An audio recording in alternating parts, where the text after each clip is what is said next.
Will you all come back? We've had a clear explosion. We didn't read our own bits of paper in there. Everybody should have seen this by now. Thank you so much to Chocolate and Goat for bringing their kefir with us.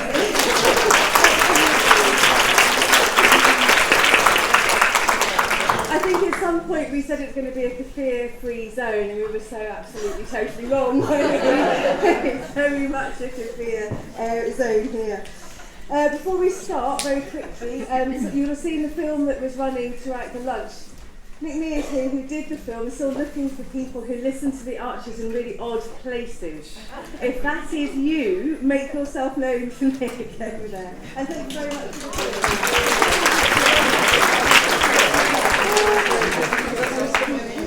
Listen somewhere lovely, send me an email, I'll come and film you.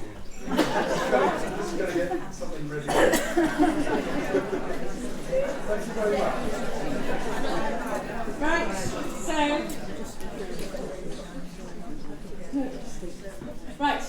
So having said this morning that the planning bit was quite close to our hearts, I don't think we'd realised until the paper started to come in how animated we felt about Ambridgistas, Women of Ambridge. And I must say I am absolutely delighted to have the gender ratio in this room exactly how it is in my head most of the time. We permit us a small kind of because, as you know, we have got 6 papers in all about the women of Ambridge, and hopefully then a lot of time to discuss them with our discussant, who we're going to invite to the stage now.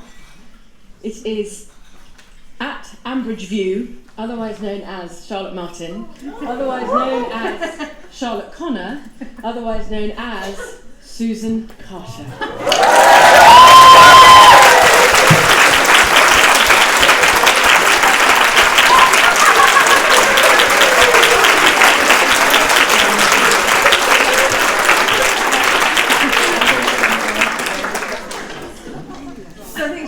Our most academic archer of them all, because she is an academic and she certainly has an insight into life in Ambridge that we can only dream of, really. We have a lot to get through in this session, but it's going to be absolutely brilliant. I can't wait, actually. Again, we're going to have to keep to time. I'm really sorry to cut some of you off for questions. It's not our intention to do that at all, but we've got so much to get through today. So, can we start to ask Bill Pick to come up to the stage, please?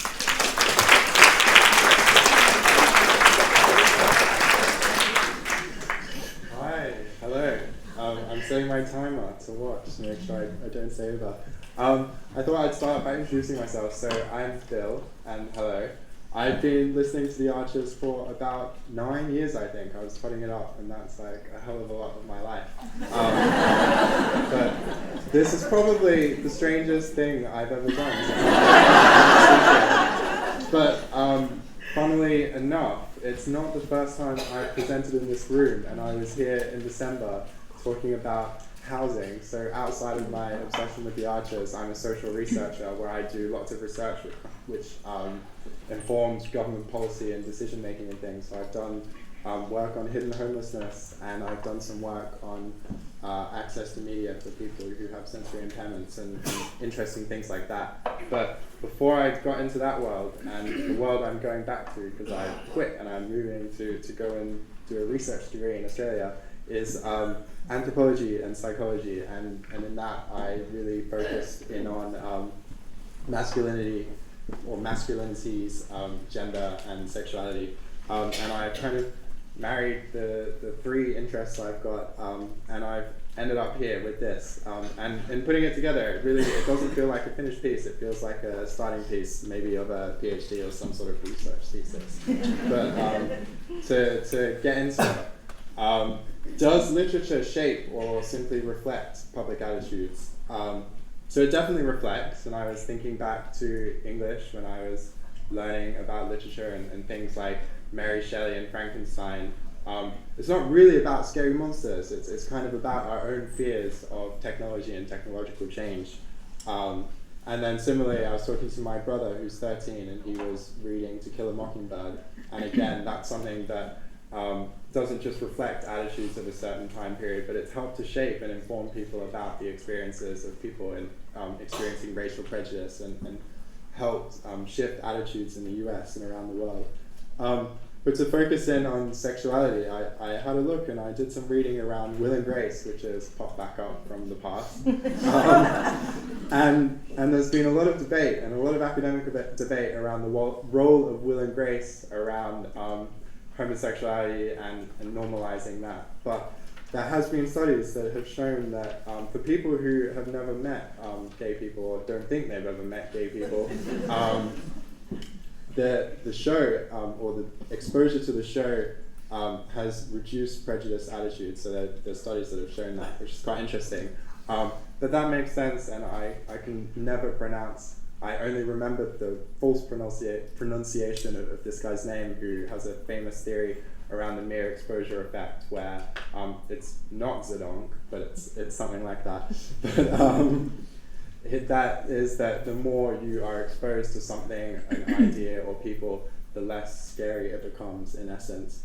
And so literature and things like the Archers have a role in reflecting attitudes, but they can also help shape them, like with To Kill a Mockingbird. And again, there's been lots of movements at the moment around representation, and I'm thinking around things like Oscars So White and all of that.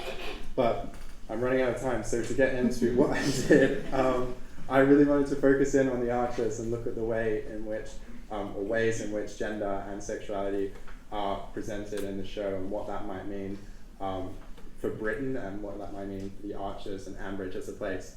So in a play or a drama, there's characters and there's storylines, and with my anthropology background, I went in on characters and wanted to look at characterization. So I tried to get in touch with everyone in Ambridge, but no one answered. So instead, I asked listeners of the Archers how they thought Archers characters or people, villagers in Ambridge, would have responded to questions from some attitude studies. So I took a few questions, some from the Fawcett Society and some from the Gay Men's Health Charity, that they'd asked in studies. So these are existing UK studies, and I've asked them of listeners how they thought characters would have answered. So what I have, in short, is a measure of audience perceptions of character attitudes, which is quite complex to explain. But what I did was select a range of characters based on age and gender and class, to kind of see how that fell out and married against the UK attitudes. So really, really quickly, what is gender and what is sex? I mean, there's whole classes on that, but in essence, gender is the socially constructed attributes that relate to being a woman or being a man, so feminine and masculine, and sex is distinct to that and relates to biological features or characteristics, so your body organs and your hormones and things, and they're not the same thing. And you can also, there is also, along with men and women, there's also transgender, which is potentially people who are born in the wrong body or the wrong sex that might identify as another gender.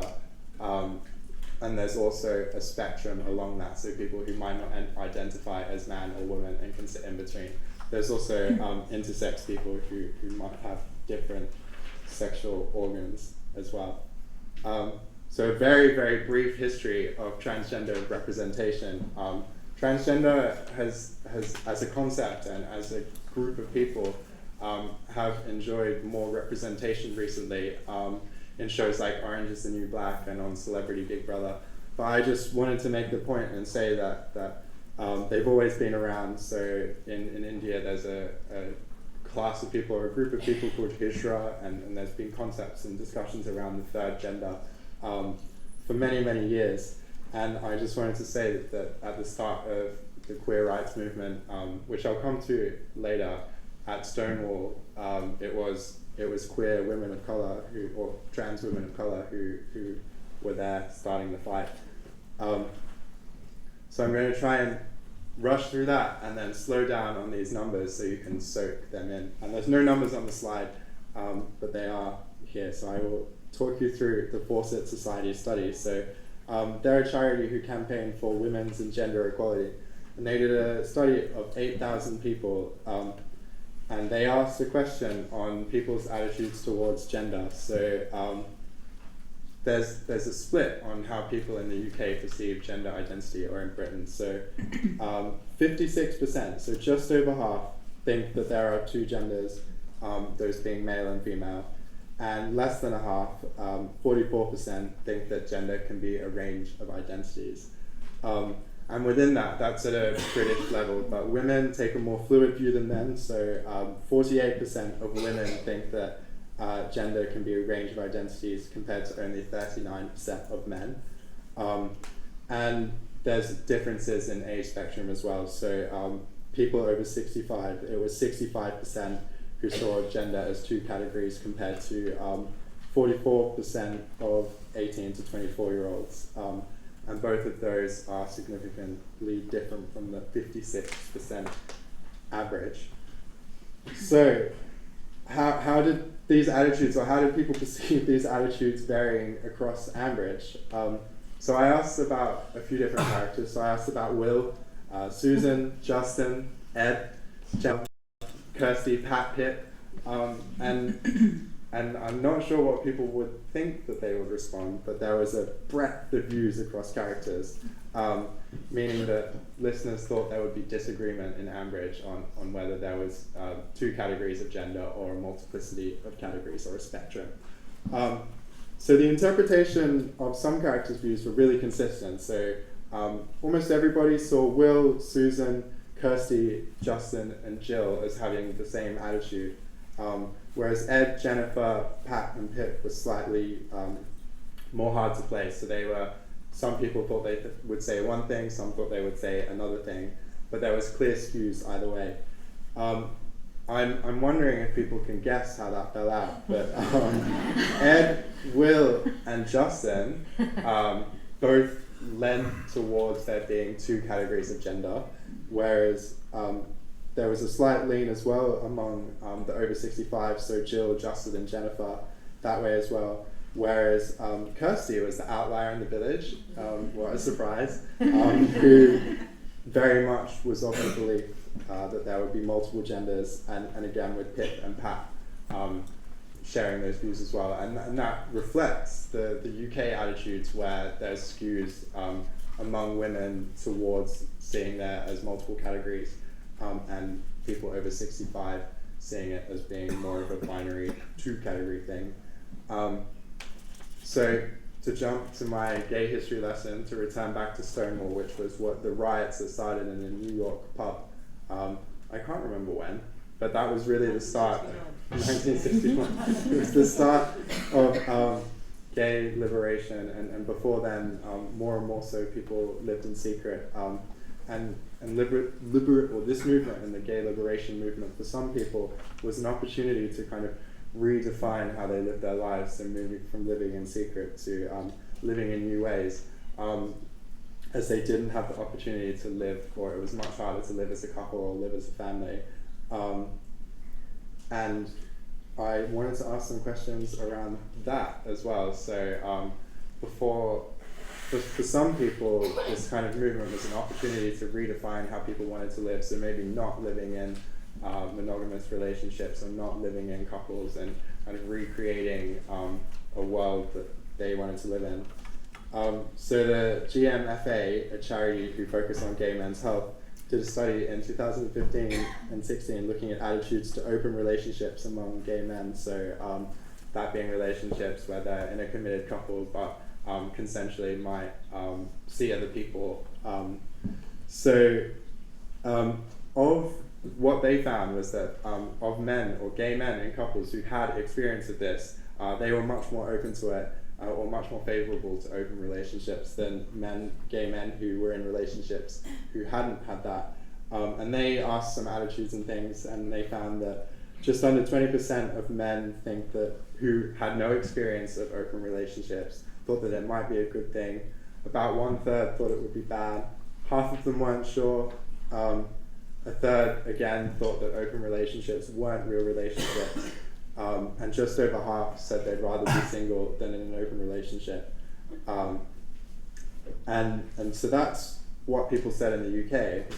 And then I wonder how Adam and Ian might have responded, and how Adam and Ian might differ from each other. And as you would expect, people, or maybe you wouldn't expect, but people, or listeners, perceived Adam as being more open to open relationships than Ian might be. But the results were really clear for Ian, who everyone thought he would say it would be bad for relationships, not real relationships, and that he'd rather be single than in an open relationship. And I think he did actively make that choice. Whereas Adam, was much more open. Although a lot of people thought that he would think that open relationships can be bad for relationships, probably reflecting on his time in the heartbreak suite of the book. But essentially, what's really interesting here is that how people perceived Adam and Ian's attitudes broadly aligns with other gay men in the UK who had no experience of being in an open relationship. So, just about on time. What can we learn from this? As someone who does a lot of research methods, for me, next time it's ask more about more characters, because that will give a wider view. And there's also an interesting question around whether when people were responding to these questions, were they really reflecting their own values onto characters, which would be interesting to explore. But I think it's fair to say that the characterization in the Archers, as we've seen, does reflect a variety of views, and that kind of seems to broadly align with views in the UK, but there is a lack of representation in storylines, and we've never had a character who's transgender, and we've not really had gay men in open relationships before. So in summary, for me, I think the personal really is political, and does the Archers shape or portray attitudes to gender and sexuality? It definitely portrays a variation of attitudes, but there's much less of a diversity of experience shown in the Archers. So although there might be a range of attitudes that seem to be within the play and people can interpret that, we're not seeing the experiences of transgender people, and we're not seeing a diversity of experience of gay men or gay people, and they're not really reflective of the kind of numbers you'd see in the UK population of those people. And I would just say that applies as well for intersectionality, so with ethnicity and disability and things as well. But essentially, I think the Archers could play a bigger role in normalizing and encouraging people to consider different forms of living or open-mindedness towards people from other gender categories. Thanks.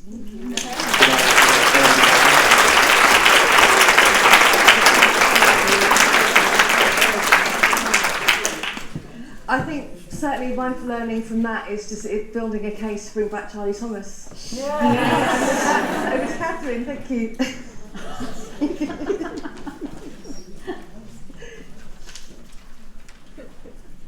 I am woman, hear me roar in numbers too big to ignore. Anyone who was around in the 1970s will know this song as the anthem for the emancipation of women in that era. It defined quite a lot of women in that era. Women roared into the Ambridge cricket team in March of last year, not because they were inherently wanted, but because there was a shortage of men.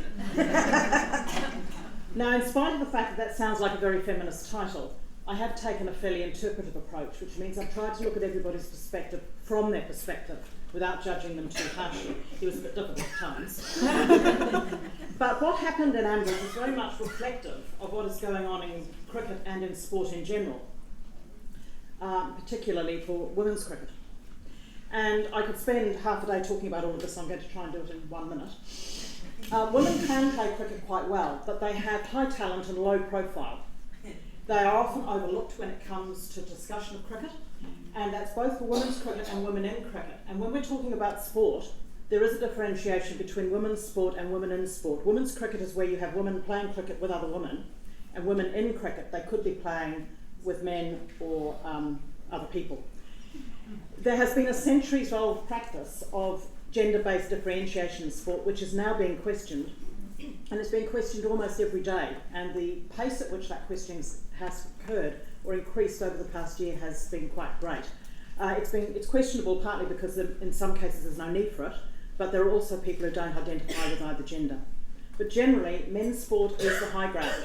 So we have the Cricket World Cup, the Ashes, and then we have the Women's World Cup, the Women's Cricket World Cup, and the Women's Ashes. Now this is really strange for cricket, because the Women's Cricket World Cup predates the men's by at least 2 years. The women got there first. The English women's cricket team, which includes women from England and Wales, but that's another story, has a very long history. It has won the Women's World Cup 4 times. Guess how many times the men have won the World Cup? Zero. Absolutely zero.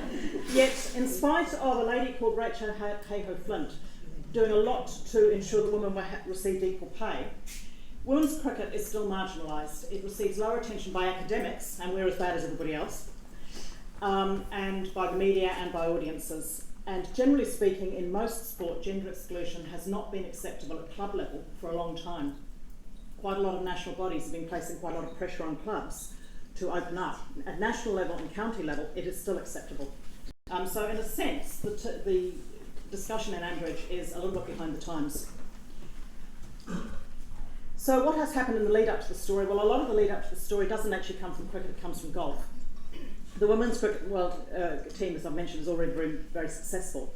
In 2016, which is probably when the storyline was being put together, the St Andrews Golf Club was under a lot of cover, and received a lot of negative coverage because of its changing facilities. And it's the changing facilities and the position of the honours board when clubs merge that actually cause the problems. The women's honours board is often put beside the kitchen, and the men's stays in the main reception area. That's not uncommon. And it's the changing facilities is often the reason why should we, what are we going to do? What are we going to do if we merge? How are we going to change? So in St Andrews, the women's changing rooms were put in a separate building to the iconic clubhouse, and it caused quite a lot of media coverage. The Muirfield Golf Club was still declining to admit women in 2016. They did change their mind last year, largely because a number of tournaments were withdrawn, not because they inherently wanted women. In January of last year, Rachel Hayhoe-Flint died, and that was probably coincidental because the storyline would have been well underway. Now, I'm not going to go through the whole story. You probably know the story, and that's just there as a quick reminder. Harrison couldn't get people to get into the team, so he decided that having women would be a good idea. He had to have 2 AGM attempts, one at which he lied, and somebody else is talking about that later. There were controversial arrangements for the first tryout of women in which Harrison made assumptions about who would be interested. He then had more inclusive arrangements, and he's had difficulties all the way through ever since. Now, what happened in relation to...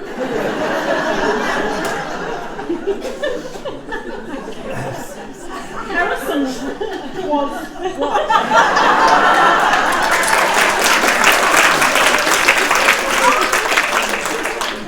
Harrison was right about who would be interested, but he made an assumption which he should never have done. He was accused of being ageist because he made that assumption. But there were 3 people who he thought would be interested, and they were. One of them just wasn't very talented. In fact, she was rubbish. Susan, once she had proved that she was very, very good at playing cricket, then had no difficulty in saying, sorry, don't do this. Usha represents one of the biggest difficulties for coaches at club level because she's interested and not talented, and it's the inexperienced coaches at club level who have little training who are having to deal with one of the most difficult situations in sport. But that's nothing to do with gender, so I won't go there now. This just shows you very briefly the different perspectives. There's the coach, there's the women, and there's the men. The men were divided on almost everything. The women were initially excited, then offended. They caused havoc at nets, and then they were very successful in some games. And the coach was stressed just about all the way through, and he based his selection for matches on attendance rather than talent. The storyline very conveniently removed a whole lot of issues that would still be continuing in most clubs. You notice I didn't say in real life. In most clubs. The story is no longer profile. Women actually helped remove the story. Christine gave the money for the changing rooms, and Caroline died, and so the issue of lying went away. In a match against Netherfield, the women were triumphant, and women have continued to be triumphant in England and Wales.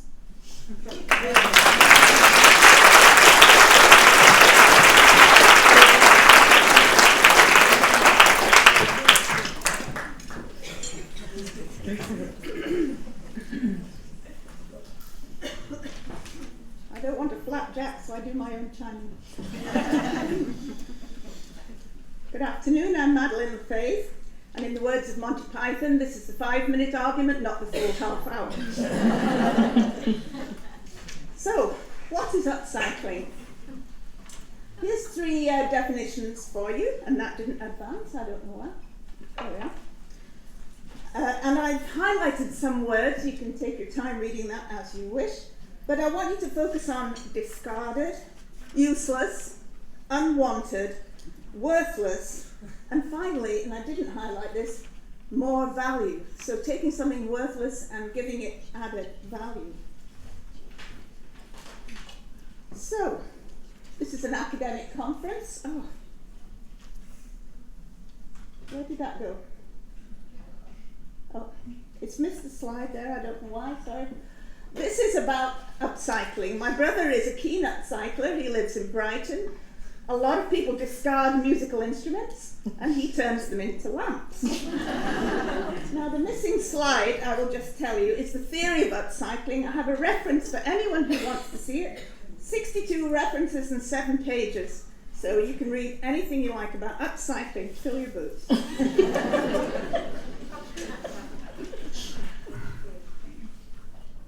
Here's some examples from the Archers. Fallon is the first example that we hear of, I believe, in upcycling, and I was very gratified to hear her a comment about upcycling just the other week. Bert Fry, he built the famous Eggmobile from the discarded caravan trailer. I'm sorry, this is really not, here we are. Linda Snell wanted a shepherd's hut, and she got Eddie to build it. And there was an article in the Telegraph, Eleanor Doughty said, the allure of the shepherd's hut has even reached Ambridge. And she also tells us that David Cameron has a shepherd's hut, and I wonder if that's what inspired Linda Snell. And then there's Josh Archer. He's diversified his business from making commission on sales to now, well, not so much recently, but getting poor Rex to do all the hard work to restore items and sell them for huge profit. And around about May of 2017, this whole storyline was explored. Now I want to look at upcycling versus nostalgia. There's a tension here, I think. Remember that definition? The action of making a worthless object into a new one of more value. I think David and Tony would dispute this. They get pleasure from the original article. Now it's true that Tony is restoring his Fordson tractor. Unfortunately at the time when he was about to get a huge legal bill, so he wasn't very popular spending that money. But for them, the original article has a lot of intrinsic value. So is there a dichotomy here among the younger residents and the older? And then we've got upcycling and people. And the obvious one is gin and tonic herself, Lily. So she would pop off quite often to London and come back looking renewed. And there was one episode she kept asking people, did they see any different? Did she look different? Probably her eyes were glued to the back of her ears. And I think it was because, well, it actually said in an episode, she was afraid that Justin would discover her real age and that he'd go after a newer model. But the thing is, he declared his love for her. He knew all the time how old she was, and that she made him happy who she was. So that's true love, Lillian. Grab it while you can. And now there's Rob. Cue the bad music. Okay, well, this is a whole theory in itself. He set about upcycling Helen into the image he wanted. He made her feel worthless, as she had quite happily been up till then. There were many examples. Not worthless, I mean, she'd been quite happy up till then. There were many examples of his upcycling of Helen. He made her discard her clothing style, her hairstyle, her friends, her job, and even the car. Now, what about the storylines and the artists? Have past storylines been upcycled for the contemporary audience? I believe so. Have past characters been upcycled? Oh dear. Golly, I shouldn't have done that. So think of Carol Tregoran. She's come back, and I think they've updated her a fair bit. And what about the artist itself? Think of Cranford, Elizabeth Gaskell, described as a wry portrait of villagers, etc., etc. And there's a quote here from Cranford. "It is very pleasant dining with a bachelor. I only hope it's not improper. So many pleasant things are." Jill could have said that. And in Judi Dench's autobiography, just to finish off, she actually talks about a scene when they were filming Cranford, and Eileen Atkins was to open a door and say, "Welcome to Cranford," and they called action, and she said, "Welcome to Ambridge." Now, just to finish, I must say, in interest of full disclosure, I'm no longer chief librarian. I completed my term, and I was given a year off for good behaviour. So I'm actually, I have tenure, I'm on leave now, and so I'm in limbo till I go back and find out what they're going to do with me, so I guess I'm a product of upcycling.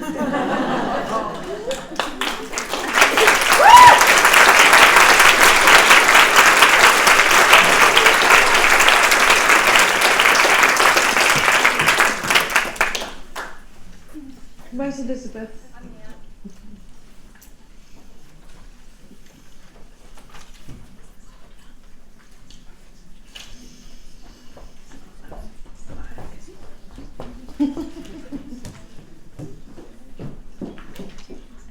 Do I just press the space bar? Yeah. Hooray. Okay, I just have a holding slide because you might remember my PowerPoint presentation was a complete disaster last time, so I thought I'd okay, I'd also just like to say that the topic I've chosen is going to be a bit light on jokes, so if you like to shout flapjacks at me to introduce an element of physical comedy. Women's mental health. Right, I'm just going to read this out really fast, which I know isn't good form, but I have a lot of words. The villagers of Ambridge are a fortunate lot. Employment rates seem high, poverty rates seem low, and there appears to be something in the water, or perhaps the baked goods, which keeps everyone healthy well into old age and ensures quick recovery from conditions such as juvenile arthritis, epilepsy, and even flail chest. Some storylines have explicitly covered mental health issues, for example, those around Mike, Pat, Helen, and Carol. Other characters might be susceptible to armchair diagnosis, perhaps Shula and Alistair. However, mental health problems remain unrepresented in Ambridge in terms of overall numbers, and specific conditions such as bipolar disorder, schizophrenia, and OCD are not represented at all, because none of the characters are shown managing a chronic mental health problem, whether successfully or otherwise. Of course, if 1 in 4 of the characters were portrayed as being mentally ill in some way the whole time, it would make for a realistic programme, but also a repetitive and rather miserable one. Gosh. Centering a storyline on a particular circumstance or health condition, as was done so well in Jack's dementia storyline, can educate and inform listeners. However, The Archers has characters whose lives move in real time, and who we get to know, like, if not friends, perhaps familiar acquaintances. And these characters can give us some idea of what it might be like to go through the same thing. If we hear something we've gone through ourselves, that can be a cathartic and important experience. Terry Malloy, who plays Mike Tucker, once spoke of a listener who had told him about Mike's storyline. It was like therapy for him to listen and to realise that he wasn't alone in going through it, he said. These stories do have a real effect on people out there. Mental illness is much more frequently diagnosed in women and can be bound up with roles conventionally played by women in society, such as motherhood and caring. This has been reflected on The Archers. When Pat was recovering from her depression after the death of John, for example, she stated that she felt like a mother again. and Helen recovered from her first minor relapse into anorexia on hearing that the child she was carrying was small for dates. It is in fact Helen I want to focus on in particular, both to follow on from my paper last year and to highlight what I see as a major deficiency in her storyline. And I'll just say it now, Rob. Just so we can get that out of the way. The storyline about Rob's emotional abuse of Helen was called Traumatic, Brave and Controversial in the foreword of a certain very important book published last year. It is hard not to focus on Helen when discussing the representation of mental illness in Ambridge because she's had several bouts of anorexia and suffered sustained abuse at the hands of her ex-husband Rob. Rob and his mother Ursula took advantage of her vulnerability, as described by Amber Medland in the following passage of her chapter of the book. In weaponising cooking and eating as a mode of control, Rob's approach goes Helen back towards anorexia. After the first time Helen collapses, Rob says, "You haven't been eating properly, have you?" Helen replies that she's not been hungry. Rob insists that's just a story you've been telling yourself, force-feeding her his own paranoid narrative. It is not just outward subservience Rob wants, but narrative control. In refusing to eat, Helen finds a way to refuse Rob's appetite. In denying her need for nourishment, she finds a way to defy his desire for satisfaction. Not eating can be a form of passive resistance. Helen's eating disorder thus serves an important narrative function, but the more her illness is used as a storytelling or symbolic device, the more the realism of its portrayal is undercut, and the less the storyline can serve as a point of identification for fellow sufferers. The average duration of an eating disorder is about 5 years for anorexia, 8 for bulimia, and in each case fewer than half of sufferers will ever fully recover. I would venture to suggest that stabbing your abuser is not a complete or immediate cure, either for anorexia or for any of the after effects of domestic abuse. That's unbelievable. When I carried out a survey of listener opinions, 85% of the respondents thought that was in a good way, by the way, thought that the after effects of domestic abuse had not been properly represented in Helen's case, and 91% thought that they had not been realistically portrayed in Henry's character. Serious abuse on the scale perpetrated by Rob tends to leave its marks on its victims, in this case both Helen and Henry. Research by Savusis and others concludes that even being a witness to domestic abuse, let alone being a primary target of it, creates post-traumatic stress symptoms even, which permanently change the physiology and anatomy of children's brains. This can have serious effects throughout the whole of their lives, affecting their cognitive abilities, emotions, personality, and the likelihood of suffering mental illness. The fact that Helen and Henry seem to have recovered so quickly and easily after the disappearance of Rob removes the significance and impact of the abuse they suffered, and could even imply some weakness or deficiency in the real-life victims who remain permanently marked by their experiences. It would be laudable for the programme, therefore, to continue to depict the devastation wrought by coercive and controlling abuse and of mental illness more generally, reinforcing the gravity of what Rob did, and giving a voice to those strong women who continue to deal with abuse long after it ends. Thank you.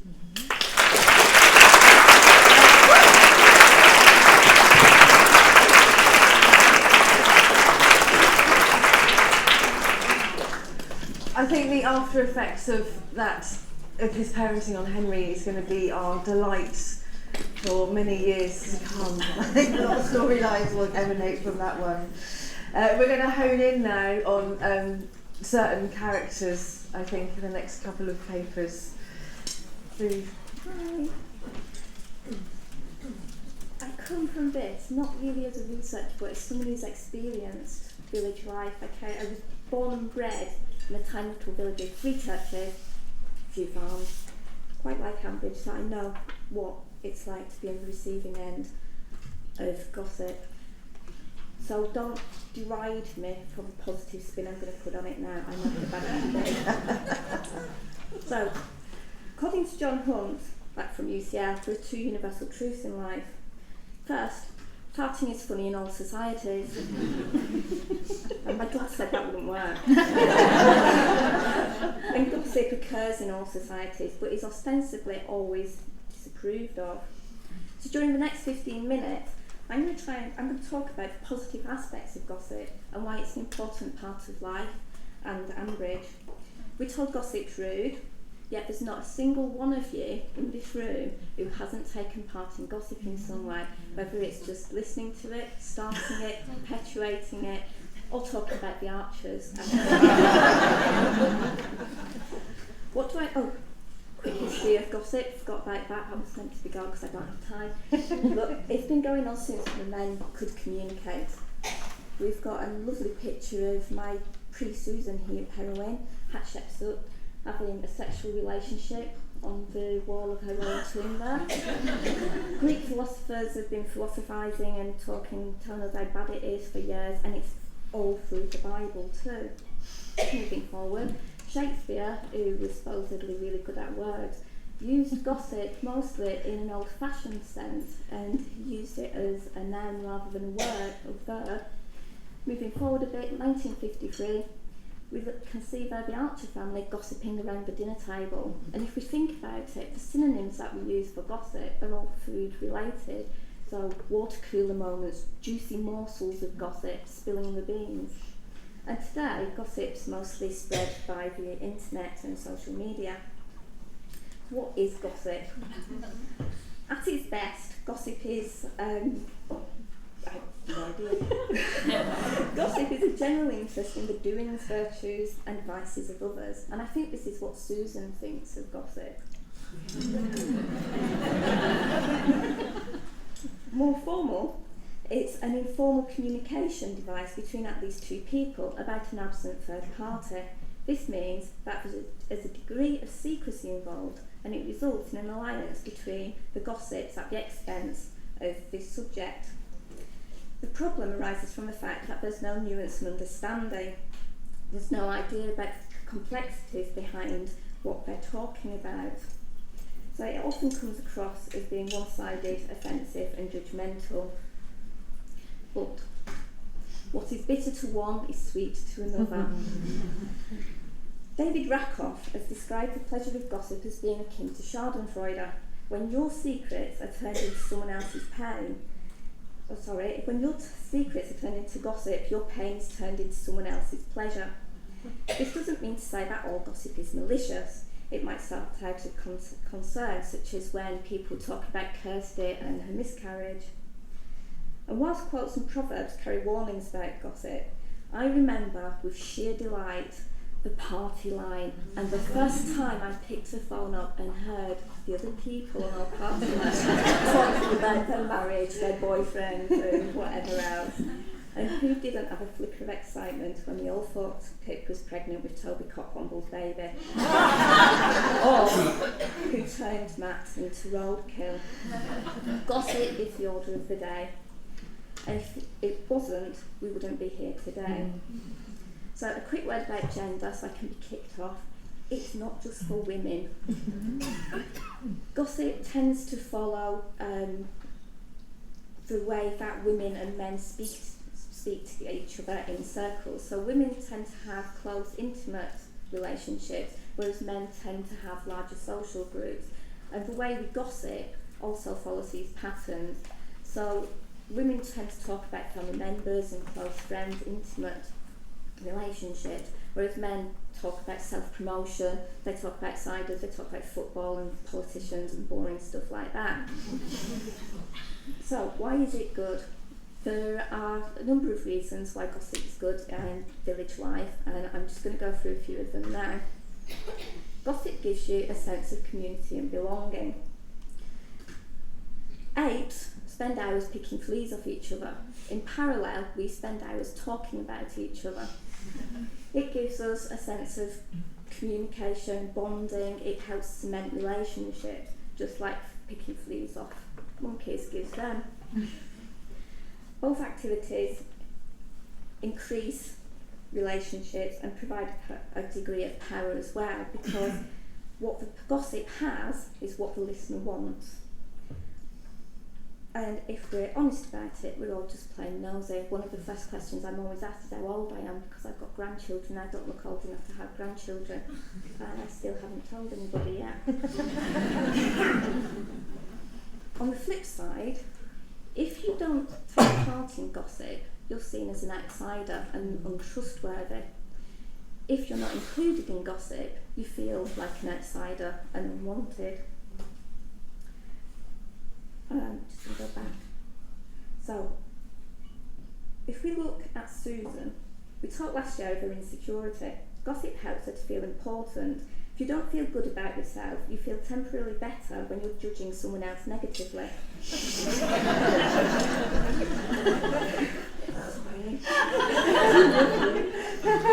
She also doesn't seem to be able to generate based on ideas and knowledge. So her gossip is a way of raising people's interest and a distraction from what she might perceive as her own boring life. She also lacks the attention, and being the gossip is the one thing that puts you at the centre of attention without you being the centre of attention. And also, rather perversely, people trust Susan. Would you tell anything, really? Moving on to stuff like law or cultural and societal learning. We learn how a society acts through gossip and through anecdotes. So if we all remember when Anisha first visited Ambridge and Alistair was showing around, he gave her gossip and information about the villagers. And she then used this information to her own ends when she told Susan lies which she knew she would spread about later on. And you can actually, they've done some fabulous research, lots of equations on gossip networks, and you can find your way back to the gossip and then use the gossip to actually pass on information about medical and health stuff and advertising. But actually, companies have actually used this as in advertising as well, so watch out, Susan. Might be after you. Maintaining order. It's well known in anthropology studies that one of the best ways before the village bobby was to gossip and keep people on the straight and narrow. We don't need Harrison, he's just Fallon's bits of fluff. Now, if in Ambridge people would have listened to, Christine in particular, had listened to the gossip about Matt, would she have handed over all her money? No, she'd still be rich. Is it any wonder that Ruth Archer doesn't trust Toby with her cows? We learn from this that you need to maintain the boundaries on your farm and then definitely not lie about it later, because otherwise you'll become the village scapegoat. Gossip's also important in health and safety. We've learned that quad bikes are dangerous if you go joyriding on them. Tuna bake shouldn't be eaten. And standing right behind the cow is also not good for you. We also know that if you go onto a roof with David Archer, so we can use gossip instead of practical knowledge. You're not going to push your children in front of the car just to show how dangerous the streets are you? We talk about it instead. But best of all, and at its most basic, gossip is about sex. It's who's sleeping with who has slept with who, who's going to sleep with who, and sex and power go hand in hand. Think back to when Eddie found Lillian creeping round the Dower house when she was Justin's mistress. He there, for a minute, a tiny minute, had the upper hand. He had the power, but Lillian soon squished it, and now she's got political power. Now she's shagging Justin blatantly.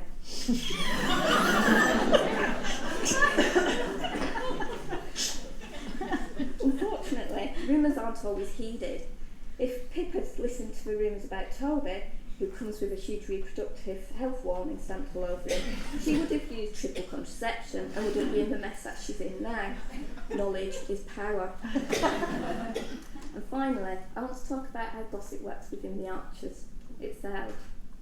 When you go to the community shop, you put more than just your shopping in your basket. So for instance, condoms, what's Susan going to come up with that? Sex. And I have to say from my own experience that my entire village knew when my first period started. You'd also leave the shop with more because Susan's quite happy to tell you all the goings on in the village as well. So the shop is a veritable place of gossip. The Bull. The Bull's slightly different to the shop because the customers gossip between each other, and you can tell your publicans your secrets and they're expected not to pass that on. They don't dish out the dirt, just dish out the food and the drink. And we also relate stories by gossip.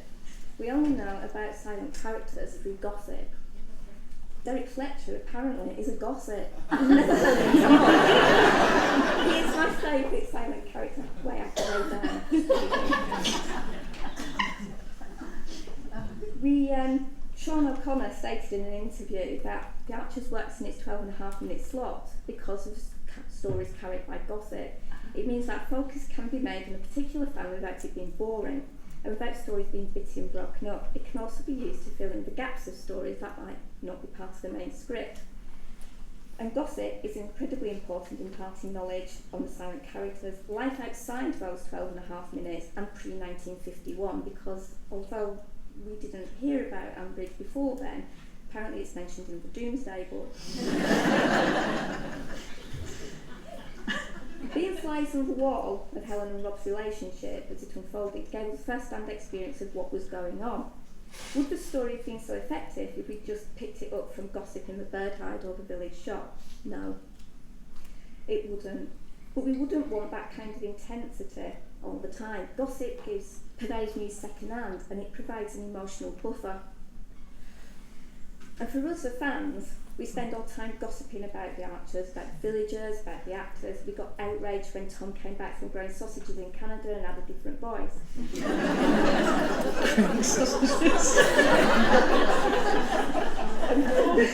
And poor old Sean O'Connor came in for a weekly verbal kicking.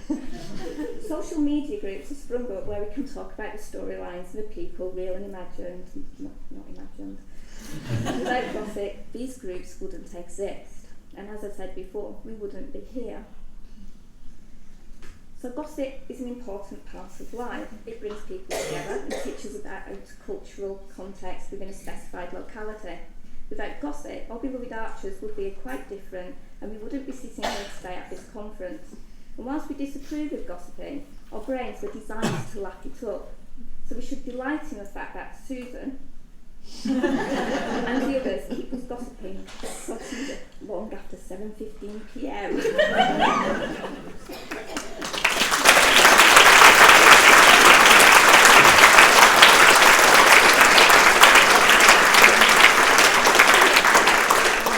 my Chinese whisper go round? No. Right. Oh, what did you think it was? What did I think it was? Susan and spicy sausages? It was kind of Susan and spicy sausages. Tuna. Oh, We got Susan. No, we got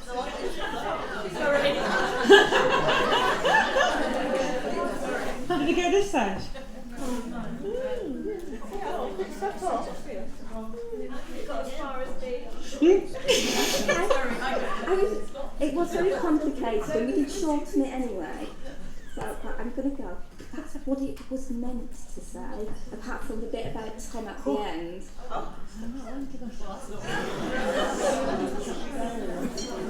We did change it though. Thank you.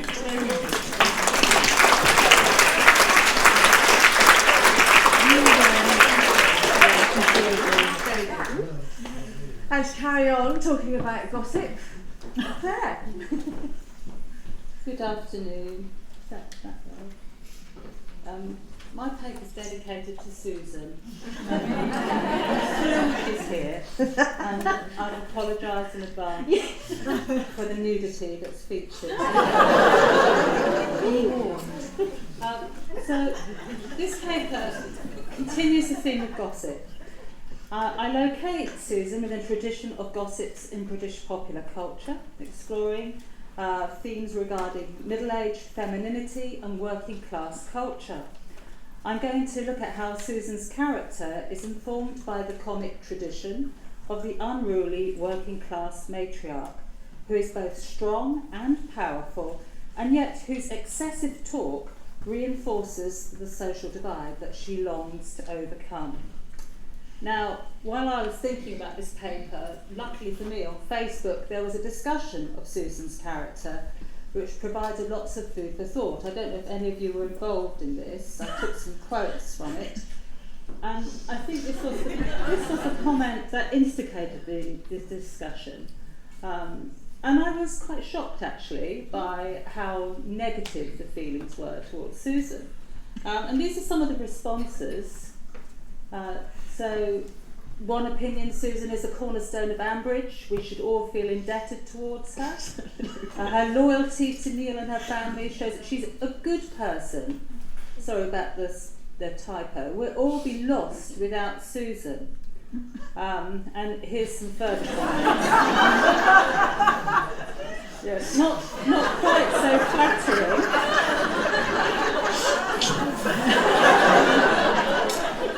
Charlotte, I can tell you who it was. There's a suggestion that she could be a witch there as well, a reference to the ducking stool. Yes, now I had to copy all of this out because, there we are, stupid, selfish, amazingly loose lips. She's here now, whoever it was who said this. Okay, hand up. Well, I can't remember exactly. It could have been just some face. It could have been the Archers, the BBC Archers. Another group. It would have been the BBC Archers thread. Seen reader. Yes. There we are. And I think this is an interesting one. She's definitely my character that I love to hate. So, for me, I'm thinking about why does Susan inspire such strong reactions? What does her character add to the Archers? She clearly divides and provokes listeners. She's a character who guarantees a reaction, as we have seen today, and that reaction is not always favourable. She's pilloried on account of her ignorance, her spite, her ambition. More often than not, just because she's opinionated and does not necessarily keep quiet. She's not a silent character. Ultimately, are we positioned to laugh at her on account of her working class identity and her presumption to aspire to a middle class lifestyle? Does her status as an outspoken middle-aged woman who refuses to be quiet make her more of a figure of fun and the object of disapproval? Now, my background is that of a film and media historian, and my research is about ageing women as performers and characters, particularly in comedy. So Susan Carter's my favourite. So I'm going to look at this broader history of battle axes, both in soap operas and way back through the centuries in European cultural history. And we're going to look at how Susan's character is informed by the comic tradition of this unruly working class matriarch. She's strong, powerful, yet her excessive talk, obviously, doesn't always do her favours. So, Susan. Née Horrobin, married to pig farmer and chair of the village council Neil Carter, both mother and grandmother, holds down 2 jobs, working in the dairy at Bridge Farm and managing the village shop. She made national headlines when she was imprisoned for harbouring her brother, Clive Horrobin, who was on the run. But Susan is not one to have let that hold her back, as she and Neil have worked hard to attain a comfortable position in the community, connected by the marriage of Christopher to Brian and Jennifer. She is fiercely loyal to her family. She's hard-working and she's driven in her quest for recognition and status. Now, the character of Susan is informed... Sorry, I'm referring to her as a character, and I now realise that's all wrong. Is informed by the spirit of the tradition of the working class matriarch. A powerful force dominates the family and home, whose sphere of influence is felt in the wider community. Let's have some academic background to this. Now, Richard Hogarth celebrated the role of the matriarch in The Uses of Literacy, recalling his childhood and working class leads. For him, the mother holds the working class home together more than the father, reaching the apotheosis of her maternal powers in early middle or middle age. When she has fully established herself as the mother of the family, she is then the pivot of the home, as it is practically the whole of her world. The domestic environment is where the working class matriarch prospers. The endless struggles and adversity consolidating her importance at the heart of the family and the community and render her content. For Hogarth, he notes that despite physical deterioration and the stress of struggling to get by, our mam, as he refers to her, is a survivor. Susan is repeatedly humiliated, she is even imprisoned, yet her family have managed to better themselves and she has managed to rise above her difficult start in life. Middle-aged, working class and outspoken, Susan Carter belongs to a broader tradition of comic types in British popular culture, as featured in the bawdy postcards of Donald McGill, with depictions of large, bossy women and their timid, henpecked husbands. The figuration of the middle-aged woman as a harridan and battle axe has been a perennial source of humour. as with a long tradition of various soap opera matriarchs, which can be traced back to Ina Sharples here, described as a harridan in a hairnet with a surly expression that could stop a grown man in his tracks. We also have there Peggy Mount in the role of Ada Larkin in The Larkins, but I'm sure you can all think of lots of other examples, for example Hyacinth Bucket in Keeping Up Appearances, Nora Batty in Last of the Summer's Wine. We could go on forever, and that would be a good discussion. But this legion of battle axes are largely working class, strong-willed, unstoppable matriarchs, beholden to nobody and comic in their social aspirations. This tradition of the working class battle axe recurs throughout wider European cultural histories in Britain and beyond. I'm sure you've all read this. Historian Natalie Zeman-Davis, in her work on festivities in early modern France, identifies the figure of the woman on top. That is a recurrent figure of sexual inversion, featuring monstrous women who define normative gender relations as part of the spectacle of the carnival when social hierarchies are suspended. These unruly women exploit any opportunity to prevail over men, with the carnival crowds enjoying the spectacle of the hen-pecked husband alongside his unruly, overbearing wife. This tradition is made vivid in Peter Bruegel's Dalgriet of 1562, which depicts a figure of Flemish folklore, also known as Mad Meg, there she is, with Gret being a disparaging name for any ill-tempered and scolding woman. Which I didn't know, let's cut a bit of the quote off. Bruegel was painting at the time of the Spanish occupation of the Netherlands, the figure of Gret being a celebration of fearless resistance against the odds based on Flemish folklore. She leads an army of peasant women, you can see them behind her there.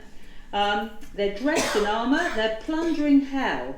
She's got a sword in her hand, her mouth is agape while she's clutching cooking utensils.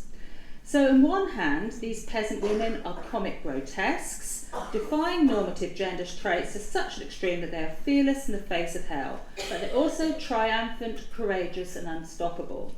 Dalgret was cited as an inspirational figure by Bertolt Brecht, who described her as the fury defending her pathetic household goods with the sword.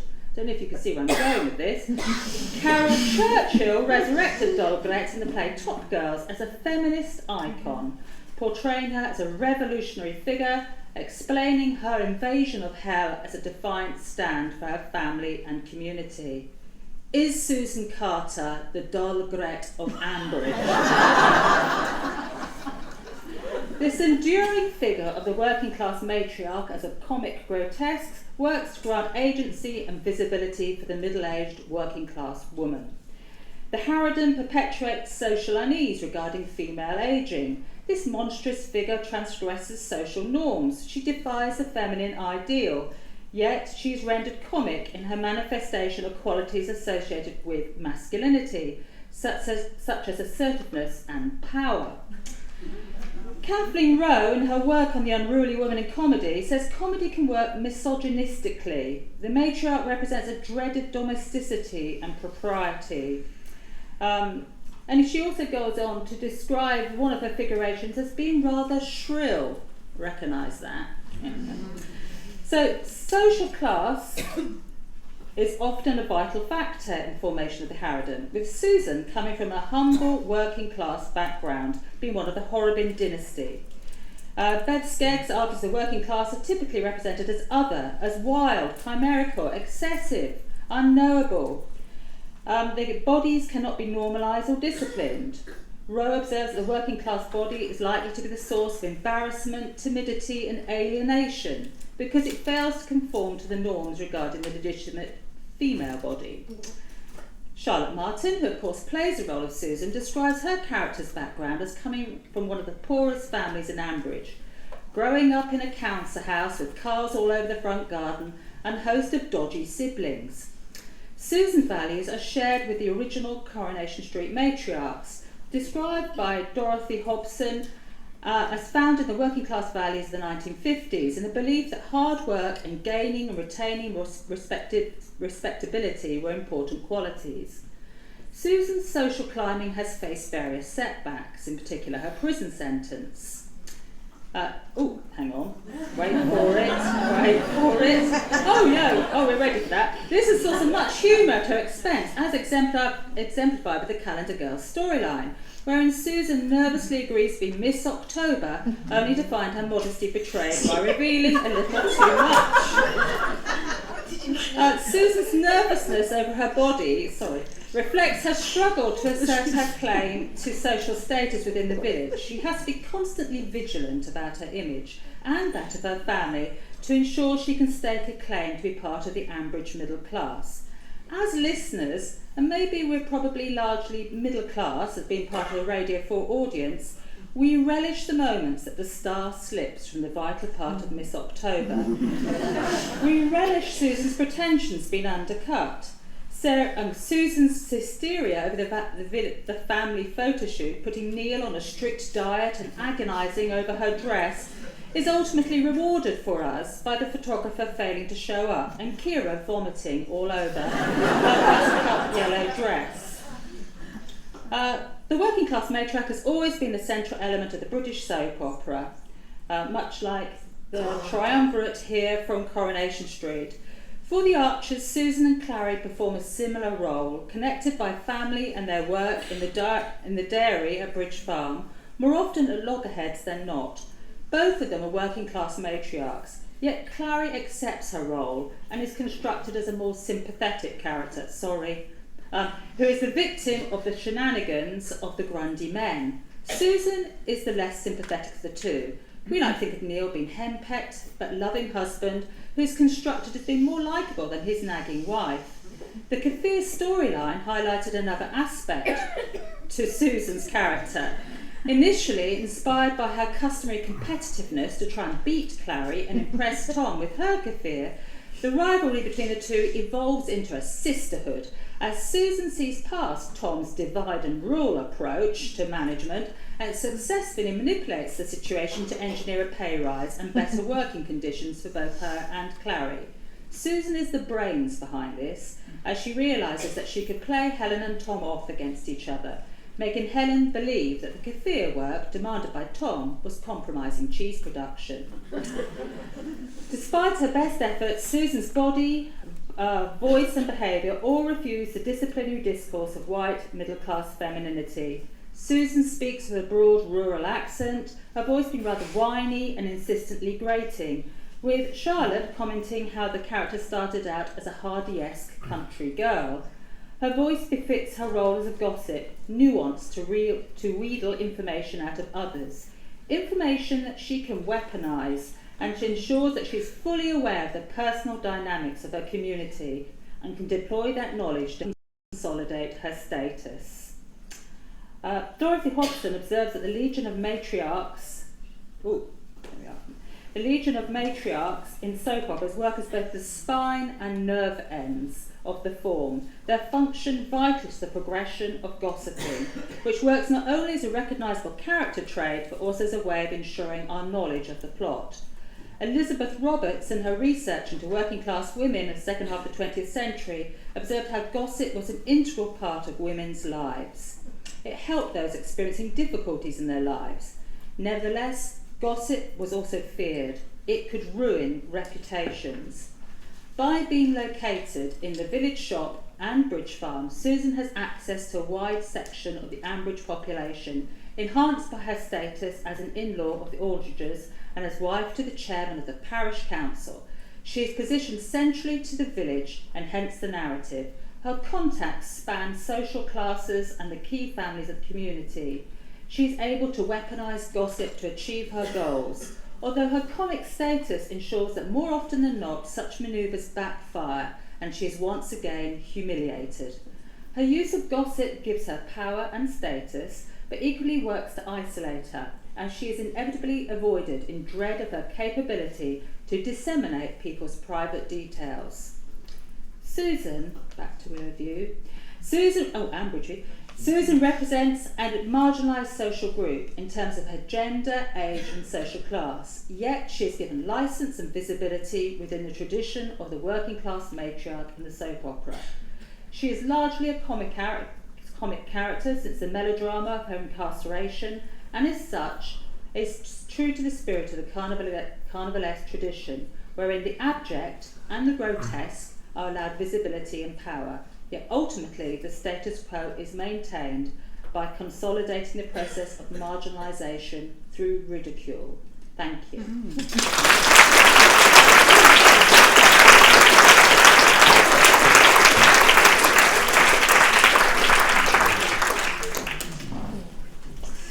Well, Those contacts there. Susan. Yeah. We're asking Charlotte to respond to those papers, and then we will have some time to open out questions to the floor to yourself, but also if there's questions directly to those who have just spoken as well. Thank you. Okay. Did you mind if I stand up? Absolutely. Well, gosh.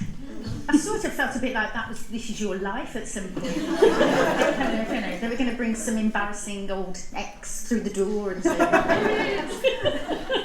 fascinating papers. Gosh, I've had such a good day today. I came this morning thinking I'm not really sure how this is going to work out. Well, you know, what it is, what happens, how academic's going to be, you know.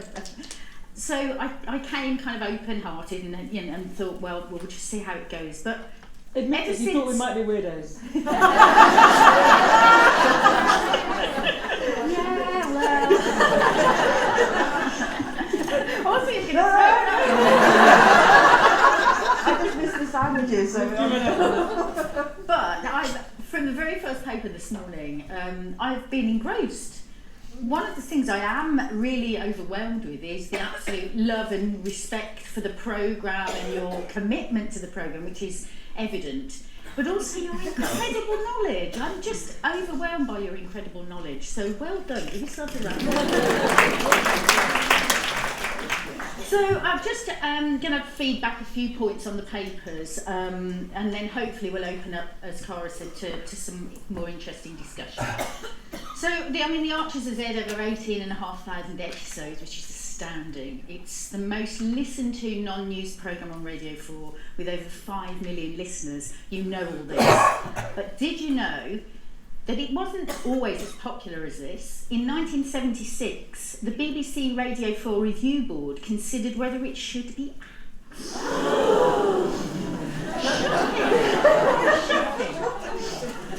There were also no female writers before 1975. Wow. Again, shock, gasp, awe. Now, actually, what happened was, as you know, the programme was started in the beginning to disseminate following information post-war. And that was written by men. Apologies to any of the men in the room, by the way.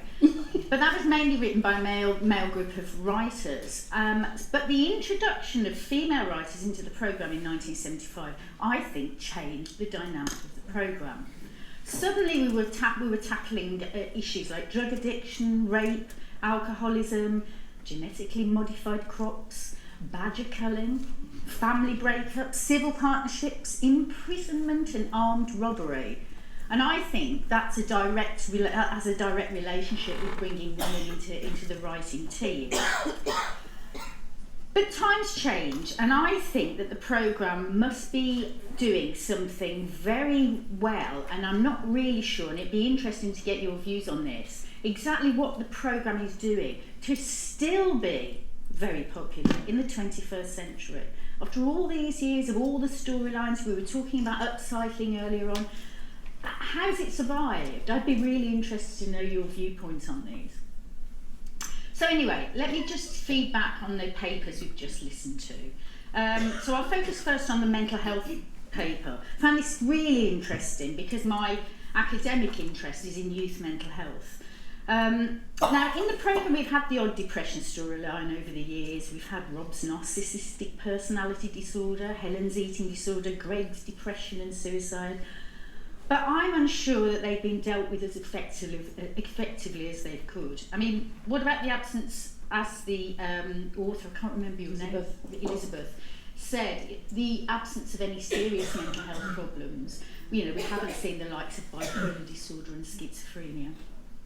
I think there's also an issue about how ongoing adult mental health problems how they emerge. I mean, the majority of older adult mental health problems have established themselves well before the age of 14.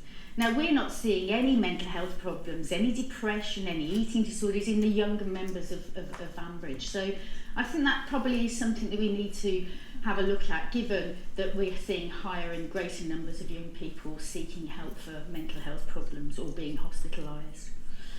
And there's also a question of how mental health issues portrayed in the programme are actually dealt with. Again, the paper suggested that they're dealt with rather quickly, and they're there one day and they're gone the next. And that doesn't reflect real life. We all know that if you have a mental health problem, you'll have low-level symptoms to start with, which may result in crisis, and then you're probably left with a legacy of those mental health problems, even if the actual problem has gone away. So, little points to consider, I think. Now to the papers on gossip, which were my favourite, I must admit. I was really excited to hear that there were going to be 2 papers focusing gossip, especially the one that focused and located Susan in the tradition of gossips in popular culture, and how her character is informed by the comedic working class matriarch. In particular, I'm interested in this notion of class and middle-aged women. I mean, Susan is a gossip, yes, and working class, but why does this combination seem to inevitably lead to the description of her as a harridan? Is this fair, or is it simply a lazy way of describing a woman of a certain age and social class? I mean, I agree, she doesn't help things, but, you know. I mean, there are other women in Ambridge from non-working class backgrounds. I mean, think Jennifer, Linda, Shula. They all share news about people in the village. But I would argue that they're not treated in the same way as Susan is by either the other villagers or the listeners. So think on. I wonder why that might be so. And if we turn that on its head, talking about Susan and gossip, I'd also like to know what the function of gossip in the programme really is. What's the function for the men and women of Ambridge? Does it function in a different way for different genders? What's the function of gossip for individual characters? What does it mean? We talked about Susan actually using gossip in order to increase her social network and make connections with people. But is that different for, say, Clary or Shula or Lillian? What's the function of gossip for the programme? What does it do? If we didn't have gossip, what would happen to the programme? Another question to think about. And what's the function of gossip for you? Do you like hearing your participants in it? So I'm just interested to hear some of your comments on that. Now, briefly onto the topic of sport in Ambridge. Typically paid by men in the village, but recently, as the presenter suggested, this was tackled by the women cricket team storyline. When I read the storyline myself, and the other female actors involved in the episodes, I was really excited because I thought, wow, this is going to be a new career for Susan as the night watchman or something. But sadly, it was not to be. And so we no longer play cricket. But I'm hoping that wasn't a one-off and that we can get more involved in the programme in sport, because you're right, it's typically about the men's cricket team, isn't it? That's it. But again, that doesn't reflect society. And I think, there are so many women taking part in sport nowadays, and there are so many issues related to their participation in terms of, like the simple things that we were talking about earlier about changing facilities and funding. I was listening to a programme on Radio 4 the other day about women's football team and how the funding is different for them, and how challenging they found that to keep a team together. And then briefly on to the upcycling paper. Again, really interesting, this concept of upcycling, to explore how this might be applied to the characters and the storylines in Ambridge. And when I was listening to it, I particularly thought of Susan and how she's tried to upcycle Neil. I think you'll all agree she probably did try that when she got him to go and get a job as a feed rep. So that was an interesting thing to think about, and I like that paper very much. That was really interesting. And then finally onto the gender. I mean, this links in with the mental health stuff I was talking about. That again, I don't think that Ambridge represents the wider gender spectrum. I mean, given, you know, it's becoming more and more fluid every day. There's a new group who are identifying themselves in a different way to how we traditionally see the two genders. It's extremely topical, as I said, and I just wanted to mention to you that I have a PhD student at the moment who's looking at resilience, and one of her surveys that she's doing is looking at resilience in young people, LGBTQ, have I got all those right? LGBTQI+, thank you. How these groups experience resilience, what resilience means to them, and whether they were bullied about their sexuality when they were growing up. So this was an online survey, and I just wanted to throw a couple of findings out because she hasn't analysed it yet, but I just thought this was very relevant to the paper. That when people were filling out the survey, and this was for, you know, people who identified themselves in the LGBTQI+ group, they reported 16 different genders when they identified themselves, and 9 sexualities. And I'll just leave that there, because when we're talking about men and women, what are we talking about nowadays? That's, to me, is evidence that young people are starting to understand and have the confidence and the power to describe themselves how they actually feel. Excuse me. Excuse me. Also, for the 67 who identified as heterosexual in the study, this was a survey clearly labelled as being for LGBTQ individuals. Does this suggest that there's a high level of alliance with the LGBTQ group? So that's another interesting point to think about. And finally, 293 of the participants who filled out the survey, and 293, that's right, had been bullied at some point for their sexuality. So again, I'll just leave those there, but I think very relevant to the paper that was presented earlier. So all those things, all those ideas, is Ambridge the place to address all these things? Over to you.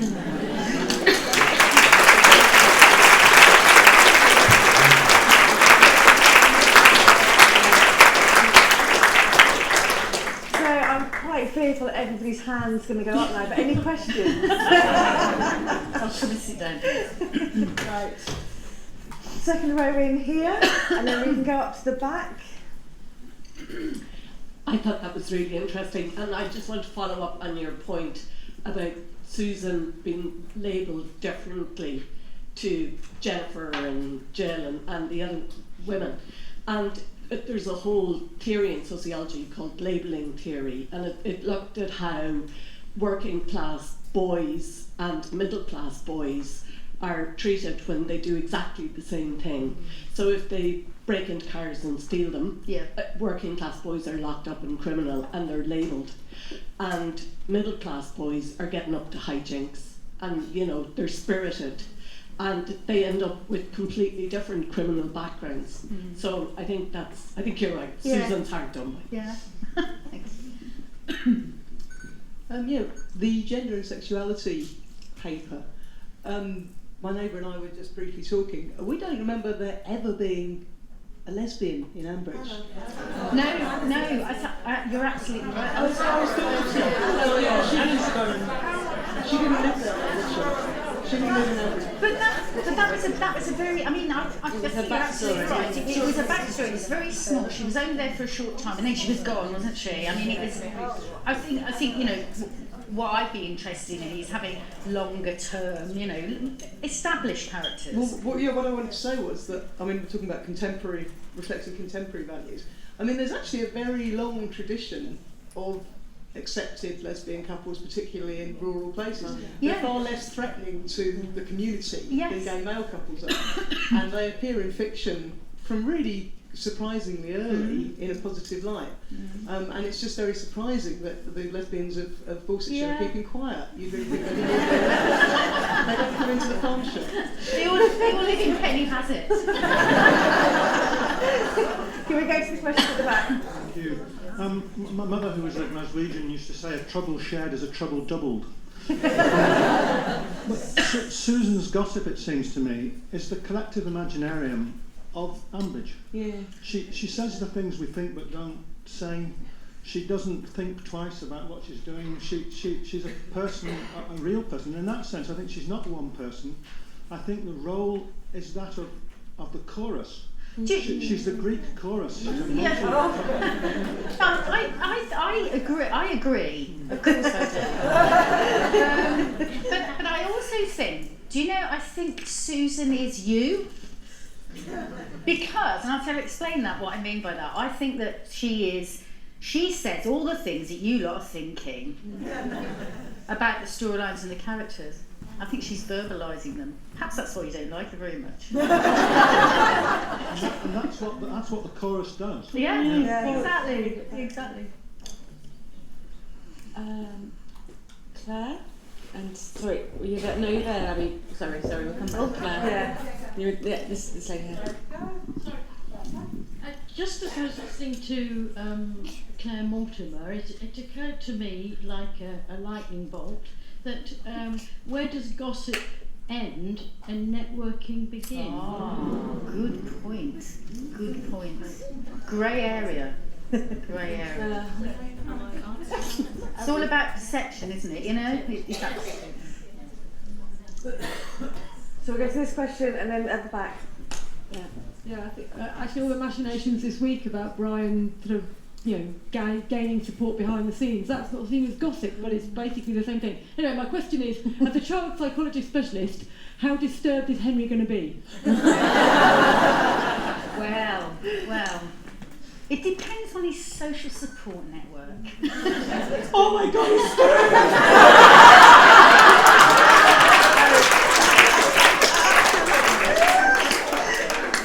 I think in those kinds of situations, if you've got a good support network around you, then it can help a child overcome all sorts of difficulties. But you're right, in that environment. And as we know from last year as well, his school is no good with safeguarding either, so that side of the family. I know. But I'm just hoping he might find a significant person in the village. Susan, who can help him through, because he will. I mean, he's experienced a lot of trauma. He's seen a lot of things that he shouldn't, and heard a lot of things he shouldn't have heard. So it's bound to have some kind of impact, but hopefully not too dramatic. Well, do I hope? Yeah. Thank you. Just wanted to know if you could share your chili recipe.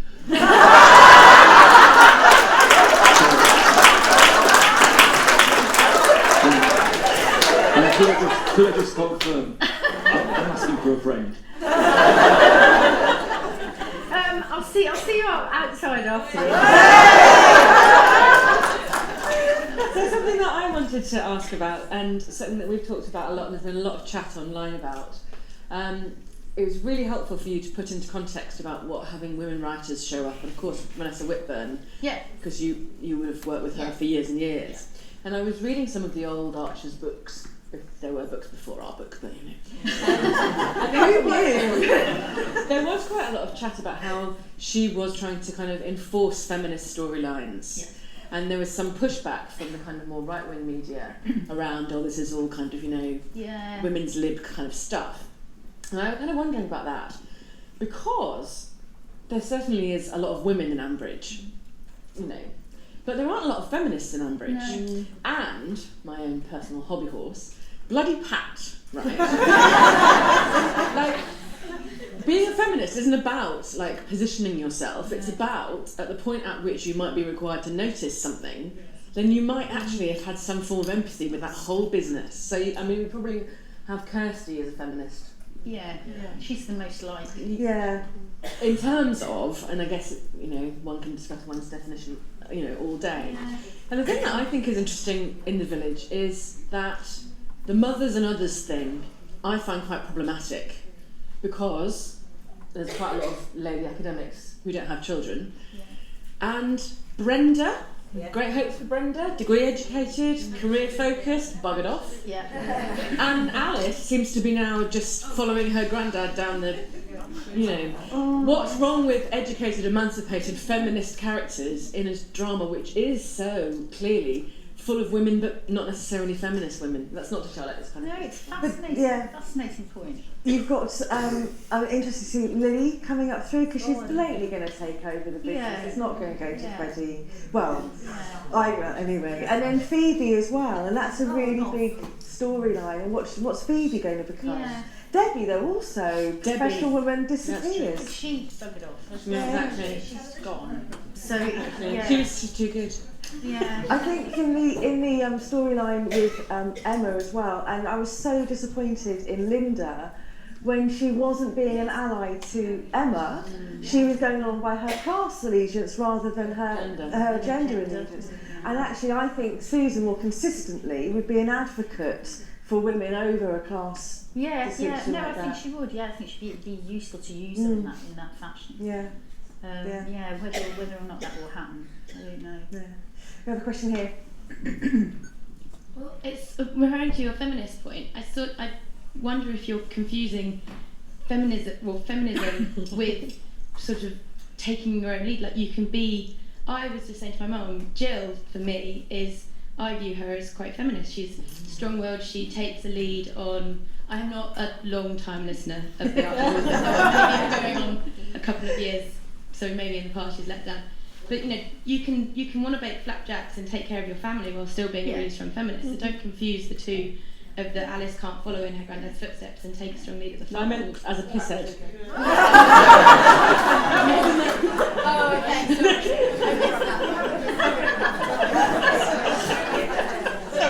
It's a really good point, and yes, I think you're right. I just think that what you're saying is don't conflate women and independence and all the rest of it, and I'm saying don't just conflate women with motherhood and village life. So I guess it's got to be a full. We go here and then up and then we'll go here. Hi, to go back to the gender and sexuality, the right in the back. Ambridge Pride is unlikely to happen. Who's going to organise the bus trip to Felpersham Pride?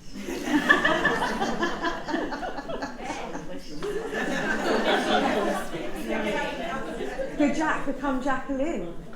Oh, well, yeah, who knows? Yeah. I'm interested in what they're starting to do with Emma in terms of turning into her mother, and the patterns of Neil and Susan's relationship and Ed and Emma's relationship, and that general thing of how are the gossips going to work in the next generation of Ambridge women. What do you think Emma's doing a good job of becoming? I've really noticed it in the last couple of months how they seem to be repositioning Emma as, you know, doing the things that her mother has done. It's sort of really been noticeable to me. But yeah, you know, I can understand that living in close proximity and she sees her quite frequently. They see each other a lot, far more than I see my mother, and I think the influence is great. I mean, how could you not be influenced by spending lots of time around Susan? You're bound to come out damaged inside. What was that exposure theory we were talking about? You mentioned there about Brenda Tugger, and who turned out to be beautiful and so clever, and left. Yeah. Said, they all buggered off. Perhaps if Alice buggered off, she wouldn't be drinking herself into the ground. So you're saying that Ambridge isn't a good environment for women? Yeah. It's a really good point. So we just need a mass exodus of all the female characters. Like Sister Ladies with brains, yes, hopefully including Phoebe. Okay, question there and then there. Yeah. Let's use them. I think so much. I feel like Daniel in the Lioness's Den a bit. I think the Kiwi talking about the cricket. I mean, we downplayed Tracy's role in the team, general raising morale with her good humoured banter, and not to mention her cricketing abilities. But in Ambridge, so much is implied. If you go back to the 50s, I think Christine went off. There's a shadowy figure called Lady Hilbarrow. Who wanted to take her to Ethiopia to look at wall paintings, which is all very mysterious. How come we've all forgotten Pat's special friend Rose? I mean, Pat went through quite a phase in the early 80s. The lady from Borchester Tech didn't they go off to Greenham Common? And what about Rosemary Tarrant, Nelson's daughter, who turned out to be a policewoman? And I think she was engaged in a lesbian relationship. So multiple lesbians. It's certainly there. So, and this all probably happened in the 70s, didn't it? I think, probably, when I was... Well, we're going back to the 50s. You're going back to the 50s? Wow, yeah. Gosh. Well, that's clearly a massive research grant required. Next year. I shouldn't have put my hand up just as I put a sweet in my mouth. That was Don't choke. I wanted to ask what you thought about Susan's character in the context of social mobility, because I think we're all quite happy to snigger at her as a social climber, and everyone's keenness to kind of squash her aspirations, but actually in terms of that bigger agenda around social mobility, I'm not sure what it says about us. No, that's a good point. I mean, that's one of the things that she's always described as a social climber. She always wants to do better, she's always pushing. And we all joke about it, but it's actually an important issue. And actually, if we all look at our lives, we're all trying to do better, aren't we? We're all trying to rise, not necessarily move from working class to middle class, but we're trying to do better for ourselves and those around us. And it's interesting that Susan is castigated for that somewhat. So again, I'm not quite sure whether it's about her being working class and middle aged that it's an issue, because it's become an issue the older she's got. I think when she was younger, that wasn't seen as part of her personality, so it's grown with her. But yeah, it is a very good point. There's a certain hypocrisy, isn't there? There's sort of you love generally loving the underdog, but as soon as the underdog then starts to succeed, you shun them completely. It's a British thing. I mean, we do that. We set people up to knock them down, don't we? Why don't you see your dad?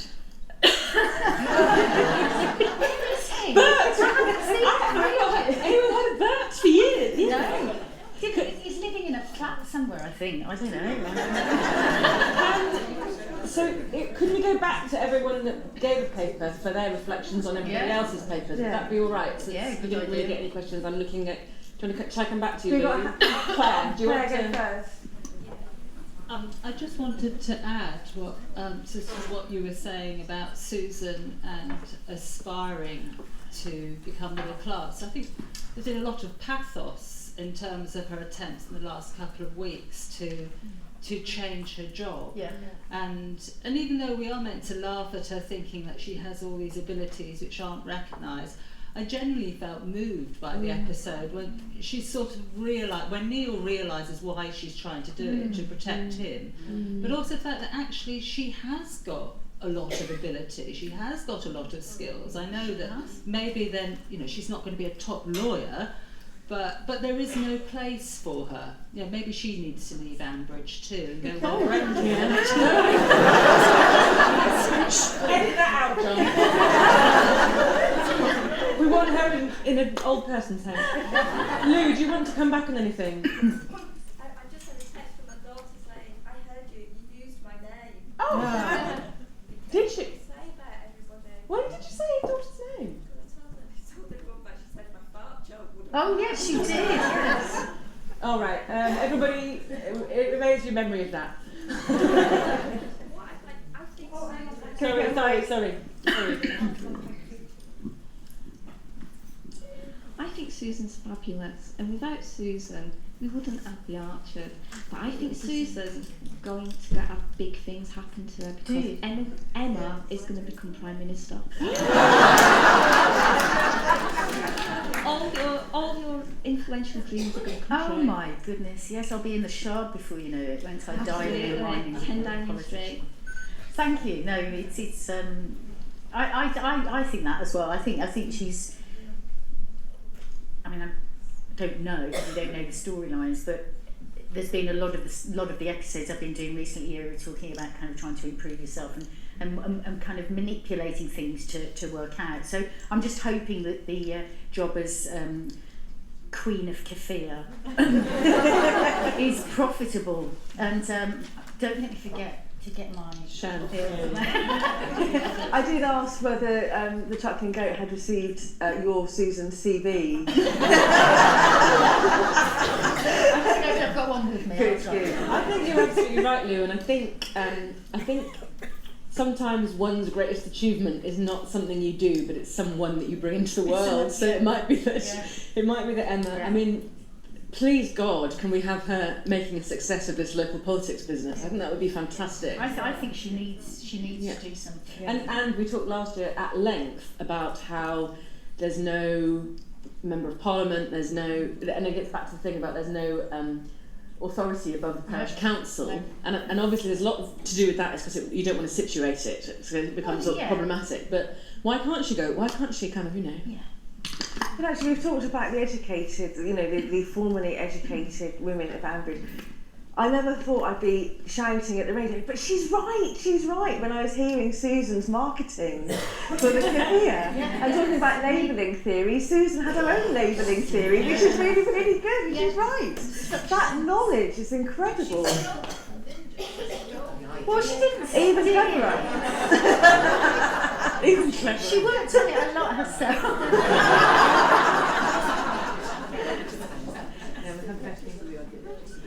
It's just a comment really, which is to say that I think that Susan and Neil have got the most successful romantic relationship, loving relationship in the whole village.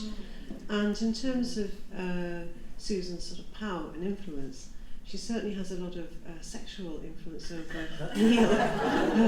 It's because she knows how to make a good chili. So, and I think that's a really interesting side to Susan's character that we see, and a more sort of genuine and sort of appealing side, I suppose. And that's replicated in with the Linda and Robert marriage. So beyond the Aldridges and the Archers, the relationships are more nurturing and friendlier. And I think we were talking earlier about housing, weren't we? And about situating, looking into the houses and into the relationships, and how you don't see those things about some of the characters that actually you do. I was thinking as well. Sorry, go on. Unlike, I completely agreed with a lot of the points that were made about the sort of tradition of sort of old battle axes that Susan might come from. But there's an important difference, which is that Susan is beautiful. And Neil regularly tells her that, when she appears in nice dresses. Yes, he does. He does. I haven't thought about that before. Good point. That's nice. Anybody else that spoke in the earlier section want to reflect on the other papers? Elizabeth, you've got feels or? No, we won't hear. The rest of the world can't hear you. I don't believe it will be successful.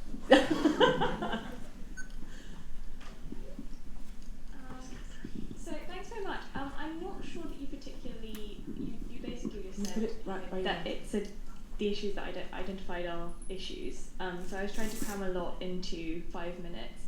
But it really interested me when you were talking that you identified Rob as having narcissistic personality disorder. I know he's basically universally identified as having that by the whole fran community, but in the village it seemed like, not only did the entire village accept Helen's version of events unquestioningly and turn on Rob as one body, which does not gel with reality, for me anyway, but also it doesn't seem that was really discussed on the programme. It was quite thoroughly discussed here, but and that really, there's a whole lot of, how are men and women treated differently in terms of storytelling about mental health and in Ambridge, but which I don't expect you to have time. Yeah, I think that's very true.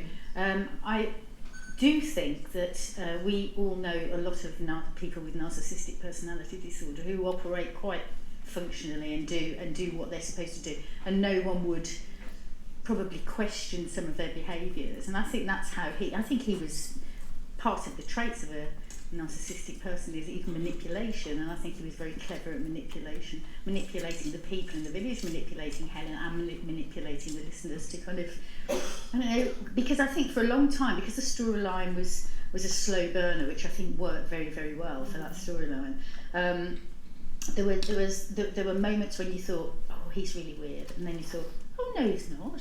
And then, oh God, he is weird. And then, no, he's not again. And I think that's a classic trait of someone who would be diagnosed with that. But Yeah. But it's interesting that on the programme they actually didn't. No. He was just demonised and then put away. Well, there was a psychologist, wasn't there? And that was all just him being very misogynistic around, or what do they know? I don't think they ever came to I don't know, I think maybe it's my inventive memory. Weren't there some very, very short comments, and it was kind of, I think the village felt some shame, actually. That they hadn't and so it couldn't, it couldn't actually articulate that, yeah.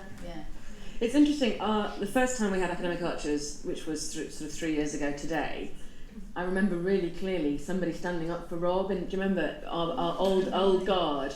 It started over a conversation over lunch, and someone was saying, no, he's okay. And we, basically at that point, it was starting to just go really wrong, and really the denunciation was so, but do you remember, Sarah, it sort of went a little bit, it's through. But it was a kind of, I think it was a residual ripple of his kind of edifice of respectability. Yeah. And you're right, for a long time, and my dad was saying, well, he does all the right things, he's good at all the right things, that it's really hard to call those people out, which I guess is your point, that some people are much easier to call out on their bullshit than somebody who's been to the right school and all that stuff. And also, we have to think about, he's social class, he's a middle class man. And well, he's kind of upper middle class. Or upper middle class, and I think that, again, that's, he's social class, the lack of understanding generally and awareness of mental health problems and what the symptoms are, and also the reluctance to actually label people, despite, even if he's done something terrible. I think all that probably played into how that was dealt with. So Catherine, as another of our speakers, to reflect a little bit on women in Ambridge. Well, there's probably a reason why Susan couldn't be interested in cricket. Since the 1950s, the cricket team in Ambridge comes and goes from the storyline. If Susan had been interested in cricket, we would never hear the end of it. It would be there all the time. But what I was just thinking about while we were listening to the gossip papers, which I found incredibly interesting, is there's quite a strong link between the changing rooms in cricket and any other sport and gossip. Yes. Huge. And there are a lot of academic papers about what gets discussed in the changing rooms. And the interesting thing about Tracy Horrobin is she was actually displaying men's behaviour in the changing room, not women's. She was asking Anisha what Rex was like in the sack and all this kind of stuff. And that's not what women are supposed to talk about. Men talk about that, not women. But in fact, they do. We talk about it, No, you're right, and I think what was interesting about that, Catherine, was that was around the time when there was all the Trump locker room talk. So it was very much around, like, what is the norm in these environments? And you're right. I mean, I think so. Tell me, can I ask about the rest of the Horrobins? Because I do the networks and I draw them all together. And I'm just saying to Olivia earlier on, I get confused. So tell us about your family. Now you're going to have to help me out with this one. There's Tracy. Yes. Keith. Gary. Stuart. Is that Tracy, Gary, Stuart, Clive. You. 5 of you. And Clive should be out of prison now, shouldn't he? I think. Oh yeah. And then there's one who still lives with Bert. Who has, or is it Gary? And he has Star Trek wallpaper on his. So I don't know what that says about him. Perhaps there's a paper in that, I don't know. And then I don't really know about the others, to be honest. It is quite weird for a story, that some of the other family networks are so foregrounded. They are. It's almost like, in order for you to be the chorus, you need to be a bit less. I need to have a family that's so shameful that I that you've transcended them. Yeah. Madeline? First of all, Charlotte, thank you very much for your comments about upcycling. It's interesting, really interesting. Thank you, and I wanted to apologise for not mentioning Neil and Susan, an obvious example that I missed. Well, it just struck me as I thought, that's what Susan did to me. That's exactly absolutely right. What she did. I'd be interested in your views about Mike, Vicky and Bethany leaving. I think that was a big shame because there was a real element of a story that could continue with a younger generation and diversity in the village. I think actually that's a really good point. I mean, we were all very disappointed as actors. We were very disappointed because when that storyline started to emerge, we thought, fantastic. For years and years and years, we've been having this discussion about kind of, you know, we need to include people with disabilities or learning disabilities, whatever. And it's never happened. In fact, years and years ago, when Susan first, when Emma was very, very young, there was talk of Susan of Emma having a terrible accident and being in a wheelchair. And I thought, oh, that would be fab. That would be great. Only in this context, so we should say, one of our other stalwart academic archers, which is Catherine Runswick-Cole, does work on scholar activism. Oh, okay. And she did a paper last year on exactly this with, was it with Lou? Was it with you? Okay. And her point is that, well, you can surmise your argument if you like from the floor, but it's the sort of ordinariness of, and it's kind of back to the mental health point. People should have kind of chronic things that are going on that kind of flare up from time to time, rather than sort of 0 to 60 and then it all goes away. It seems like that's... Yeah, because it's a drama, it needs to be dramatic, I suppose. But anyway, going back to that story, I thought that would be a good storyline and it would be a useful thing to do. And then it was ditched, it was not used. So when that storyline with Bethany and, you know, all emerged, again we thought, okay, this is great now, it's a few years on, but it'll work. And then I'll be honest, I don't know what happened. Suddenly they were leaving the village, and I'm not sure whether, I think it might be related to what you were saying. I think once things become normalised, it's all right in the instant when you have this dramatic event. I mean, that's great, that's dramatic, people will listen, people find it interesting. But once it becomes normalised, once we become exposed to it and familiar with it, it probably loses its attraction. And I don't know, I mean, I'm just thinking off the top of my head, but perhaps that's the issue. Perhaps that's the issue. I could have seen Emma as a council member taking that whole thing about education, special education, and how there was a need for it, and it's never, you know. No. But also that brings Brenda back as well, because because then there's also Roy's stuck out like a bit of a sore thumb at the moment, isn't he? He's got no networks apart from the occasion he goes to Birmingham. And I think that I can't see where Bill's sitting now. Where's Bill? Bill? Oh, there you are.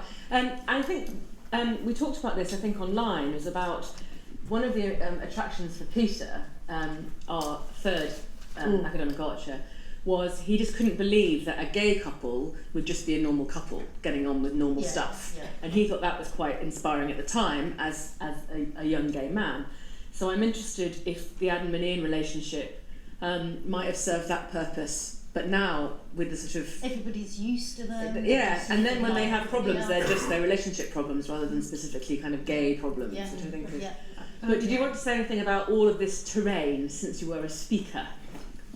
Yeah, I guess I would echo that. That's kind of one of the things that I was thinking about when I was putting it together, and yeah, it's definitely just about relationship issues rather than gay issues. But I think that's where it becomes interesting when it becomes normal. But then there's other things that you can do, and I think that normal, and then you can still be really dramatic, and you can still be gay, and it just normalizes it, and that's a really positive thing, I think. Slightly aside, but going back to some of the feminism stuff I was thinking about, one of the other things that I didn't have time to squeeze in at all, but I was really interested in looking at it intersectionally, not from disability, which is really interesting, but in terms of ethnicity, and I just have found it really interesting looking at Nola Tambo and how she's being portrayed and how other characters are interpreting her attitude, and I find it really odd almost that there's like a mixed race woman and she's being accused of having attitude and things, and that's interesting. Oh, you look so urban. Yeah. I mean, that's Sociology 101. It's like the first day. The difference between a group of drunk lads in the middle of the night in Oxford in tailcoats and hoodied guys. You know, it's just all in the, as you said, it's all in the kind of eye of the beholder in a sense, isn't it? So intersectionality around gender and sex and sexuality, but intersectionality back to disability. Yes, I just wanted to say that part of what some of us are arguing is for, as I think has just been said, in fact, the sort of normalisation in a way of disability. So with regard to somebody like Bethany, many of us were thinking that would be a golden opportunity to look at the sort of educational issues that can arise, which is a huge, huge problem, for example. But equally at the same time, if it does just end up embedded within the fabric of village life, then that's actually a good thing. It doesn't always have to be interesting. Which is the same as the mental showing that things really can get boring in any relationship. But it's interesting you talk about, you know, I mean, I absolutely agree that we, you know, in order to integrate disability, mental health, whatever, into society, we have to normalise it. You know, that's the most, and we have to talk about it. And that's the role I see of programmes like the Archers, is to raise awareness and knowledge of things that perhaps people find difficult or haven't experienced themselves. But as actors, it's funny because we were talking about normalising things and perhaps storylines not being dramatic. When you come into the programme and you're not married, you have lots of storylines, it seems to me, and then as soon as you get married, it's like the kiss of death, and things kind of just stop. And you know, you might ask any of the actors, and they'll say the same. You know, you get young people come in, and they say, "Oh yes, well we might have this storyline where we get married to this person." I say, "No, don't stay single." And well, that might be why then, because our generation of Archers are hopeless. I mean, the only, again, the network thing, the only child to married parents of the Generation X, so us, is Mungo. Right, yes. Everybody else is the wrong side of the blanket, or someone else is this, that and the other. There is nobody else. And I realise, you know, things are more liberal these days, but I know some married people that have got children, for God's sake. It's weird, right? And I wonder if that's it, because you're right, there's far more drama in Will They, Won't They, and of course it is. And poor old Kirsty, I mean, she just, you know, somebody said, didn't they, a new male character must be in want of a short relationship. You're right, I guess that. Oh, I hope he's a keeper. What do you think? I'm really Right, Philip, yes or no? Yes. Too many of you. Hands up if you think he sounds like a good guy. No. Ooh. Hands up if you think he sounds like a bit of a snurge.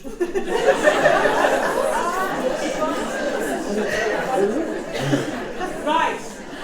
There's another question. Do we think they'll marry? Who? The question, what Kirsty? No, but the third question is, are they going to get together permanently? And I personally think no. No. Okay. Do you think that Kirsty and Philip will get together permanently? Yes. God. Even though his dad dumped all the stuff on Brian's land. Yes, I think so. No, you don't have to. But we've got a question. They can fail for Kirsty again. You think she's due? Yeah, I have a feeling that they're kind of marrying her off with this one, I think. Yeah. Yeah. Question here. I wanted to ask a question about two characters. St. Shula, the hostess. They seem to have become, they've lost their strength and their, I mean, for example, Jennifer would have been a member of the Morris dancing. She used to maintain the village website, so she was very much into doing the history of Ambridge. She wrote her books, yeah? Yeah, she and she was did. very much like Linda Snell. She did. Yeah, and what about Shula? She's so unhappy and so Shula's miserable. depressed. Shula's depressed, isn't she? I mean, I think really bad. And she's withdrawn, hasn't she? Yeah. Really, from the social life in the village, I think, and that's a classic early symptom of depression. So perhaps she. I mean, I think if we unpicked all the characters in Ambridge, we could find some kind of mental health problem. That's your headline, world media. Ambridge has gone to the Abby. I sort of love and hate Susan in equal measure, because it's one of these things, I don't know. If you are very, very working class, which I am, but people seem to fail to believe for whatever reason, she says things and I hear myself say, and I just think, oh no, I would say that. And my husband calls me a harridan, incidentally, so it's not necessarily a middle-aged thing, because he calls me that. But just going back to the gossip thing, I just wanted to comment that what I think is really interesting about the idea of gossip is that it's a gendered thing, because it's a way of dismissing conversation between women and rendering it less significant than conversation which takes place that involves men. And I think it's really interesting that Susan will get information out of and talk to everyone, and in that way it's actually quite subversive, because the gossip isn't just female-centred. She's interested in everybody. She is. I also think that gossip for her serves a purpose of social interaction. I don't think she has very many friends. Well, I know she doesn't. She has Neil, and that's great and that's lovely. But I think outside of that relationship, the only real person that she kind of socialises with is Carrie. And Carrie's got her own stuff going on, and whatever. So I think Susan's actually quite lonely, to be honest. And I think that, working in a village shop, seeing lots of people coming in, getting gossip out of people is, so on the one hand it is interesting, she is interested in knowing about other people's lives. But I also think it kind of, in a gossip situation, you've got the gossiper and you've got the listener, and then you've got the person you're talking about. And actually, by engaging the listener about that other person, she forms a little kind of network and social group of her own, whether it's against that person or just knowledge about that person. But it forms bonds, and I think she doesn't know any other way to do that. But there's two things there. Sorry. It's her power. She's very disempowered, isn't she? Yes, With the exactly. nuggets of information she's got, Yeah. that others are desperate to hear. She has that powerful moment. The thing is about Susan, she doesn't punch down differently than she punches up, and that is a very admirable quality. No. Some people, if someone's weaker, then they behave differently, and she doesn't do that at all, and that's why she's so ambivalent, I think. Yeah. The other thing I wanted to say before we go back to the floor was we did have a research associate that we knew over Twitter who did the Bechdel Test for the Archers for 187 episodes. So the Bechdel Test, for all of you who aren't media scholars, two women have to have a conversation of some duration and not be talking about a man. They can be talking about the cows, they can be talking about food, which is obviously gendered too, but it's not how's your husband, how's your son. And she did it for 187 episodes. She was unemployed at the time. She stopped doing it because she got a good job. And what do you think? Do you think it passed or failed more? So did the Archers pass the Bechdel test more often than not? No, it didn't. Over a sample of 187 episodes, only about 60 involved women, and then you can go into it because it's contested on the rest of it. But normally, the drama circles around husbands, sons, and all the rest of it. And there isn't a lot, just back to this question, lots of women, how many feminists? It's not about, so you're doing your brilliant evening class, whereby it's much more, how's your dad, how's your brother? Definitely. Sorry. So we've got question up here. Is it going to be the last round? Hands up here if you want to. Maybe. I was just wanting to reflect on race. Race. And again, we sort of do down the programme and sort of say, they're so slow to respond to things. But of course, violence, the shooting in the 50s, the illegitimate child in the 60s. Ned Larkin. And of course, in the 70s, there was a character, I think she was Jackie Smith, who was a barmaid at the Bull, who was brought in from Brummie, and she had leggings and she ran around in a pink tracksuit, and she was Susan, don't listen, she was a squeeze for Neil before you. But the elephant in the room was, of course, she was black. But in Ambridge, they were too polite to actually say that. No one knew she was black. She wasn't. No one knew. So, of course, it took... She sounded black. Well, no, she didn't really sound black. She sounded Brummie. Yeah. And but then, of course, it took Brian to mention the elephant in the room 20 years later when he said, Lucas is black. Yeah. But that's the same as the Nolitando point. And this is something interesting about the fandom, because there's a lot of chat online, people saying, oh, Nolly, what's her name? I don't know how to say it. And people saying, you're being racist by not taking her name seriously. It's an African name. You can say Rory and Freddie and all the rest of it. So work on yourself to kind of, work on that. Right. This is Question here, 5 minutes. 2 here, 3 here. Everybody in. Yeah, it's you. Can I just come back a little bit to poor Alice? Because I think Alice is exhibiting a classic feminist problem at the moment, which is she's being urged to have children. She's a career girl. She doesn't want to have children. I think we were talking about it, weren't we, at lunchtime? She's got a horrible boss, apparently, hasn't she? Sorry? Her boss is not very pleasant. Colleague. She's having, she's in there fighting for the career woman, really. And I'm thinking also it's a shame Susan doesn't have more in common with Alice, because she's got Emma, but Alice would be a wonderful daughter-in-law for her to cleave to. But I think Alice is having a tough time at the moment. No, she is. I just feel I need to put us, Yeah. push I mean, her I on think there. it's a classic thing. I don't know whether you heard the episode recently where Susan was trying to get Christopher to go to come and see Neil because he wasn't very well. And Alice got her other thing, and she was saying, no, we can't do that. We're going to my parents or this and the other. I don't think Susan liked that, because I think Susan likes to be the family, and kind of, and I think she'd like Christopher and Alice to be at her beck and call. But I think Alice is stronger than that. I don't think she's the kind of person Yeah, we were saying that she might have to go through the IVF because she's not having children. Do you think? Well, I think it's a distinct possibility. I think she's got alcoholism writ large. Coming like a train. Oh, it's all doom and gloom. I'm just pondering your comment that when issues get normalised, they kind of drift away. Could we normalise the herringbone cowshed?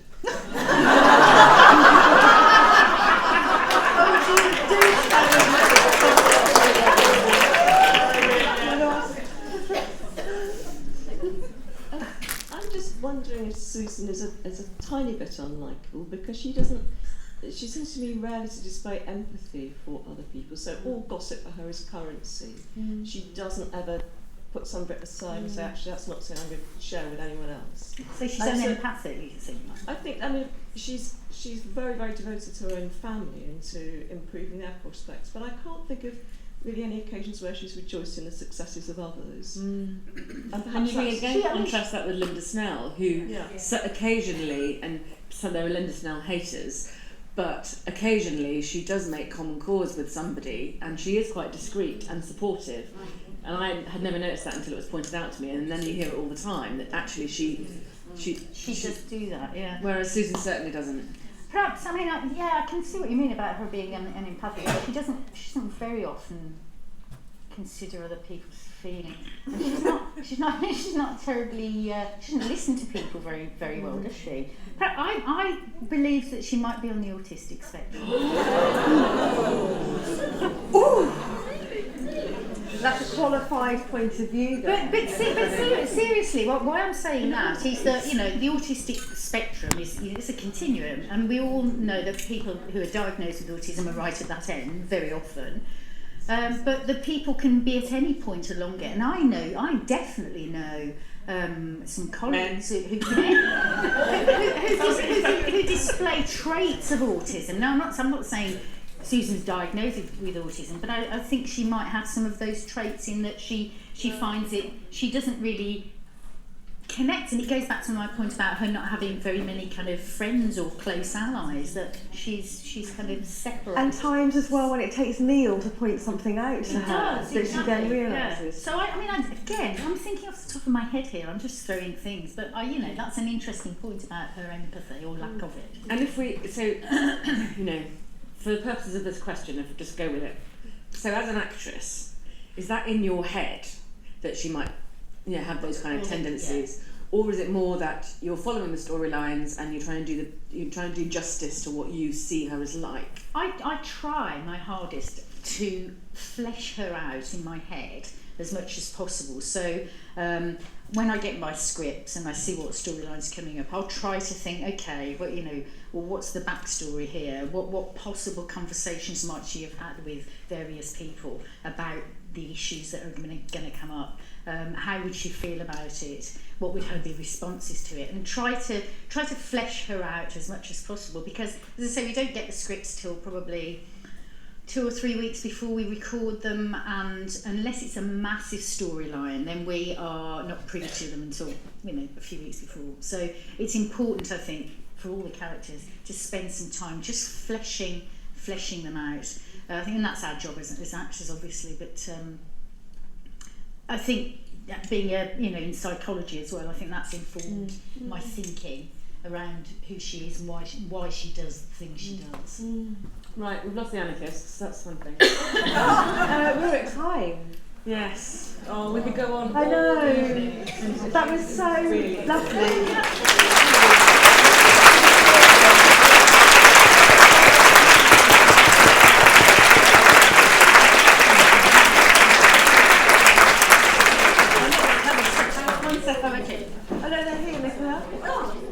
Sorry. Completely discreetly. Oh, they're over here. Yes, they are. Can you put that down?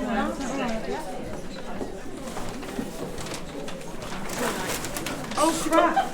Well, that didn't happen. The bag didn't work. Right. There you go. Oh, destruction. That's right. No, just the last one. Oh, okay. Right. Yeah, sorry. Yeah, it's a big one.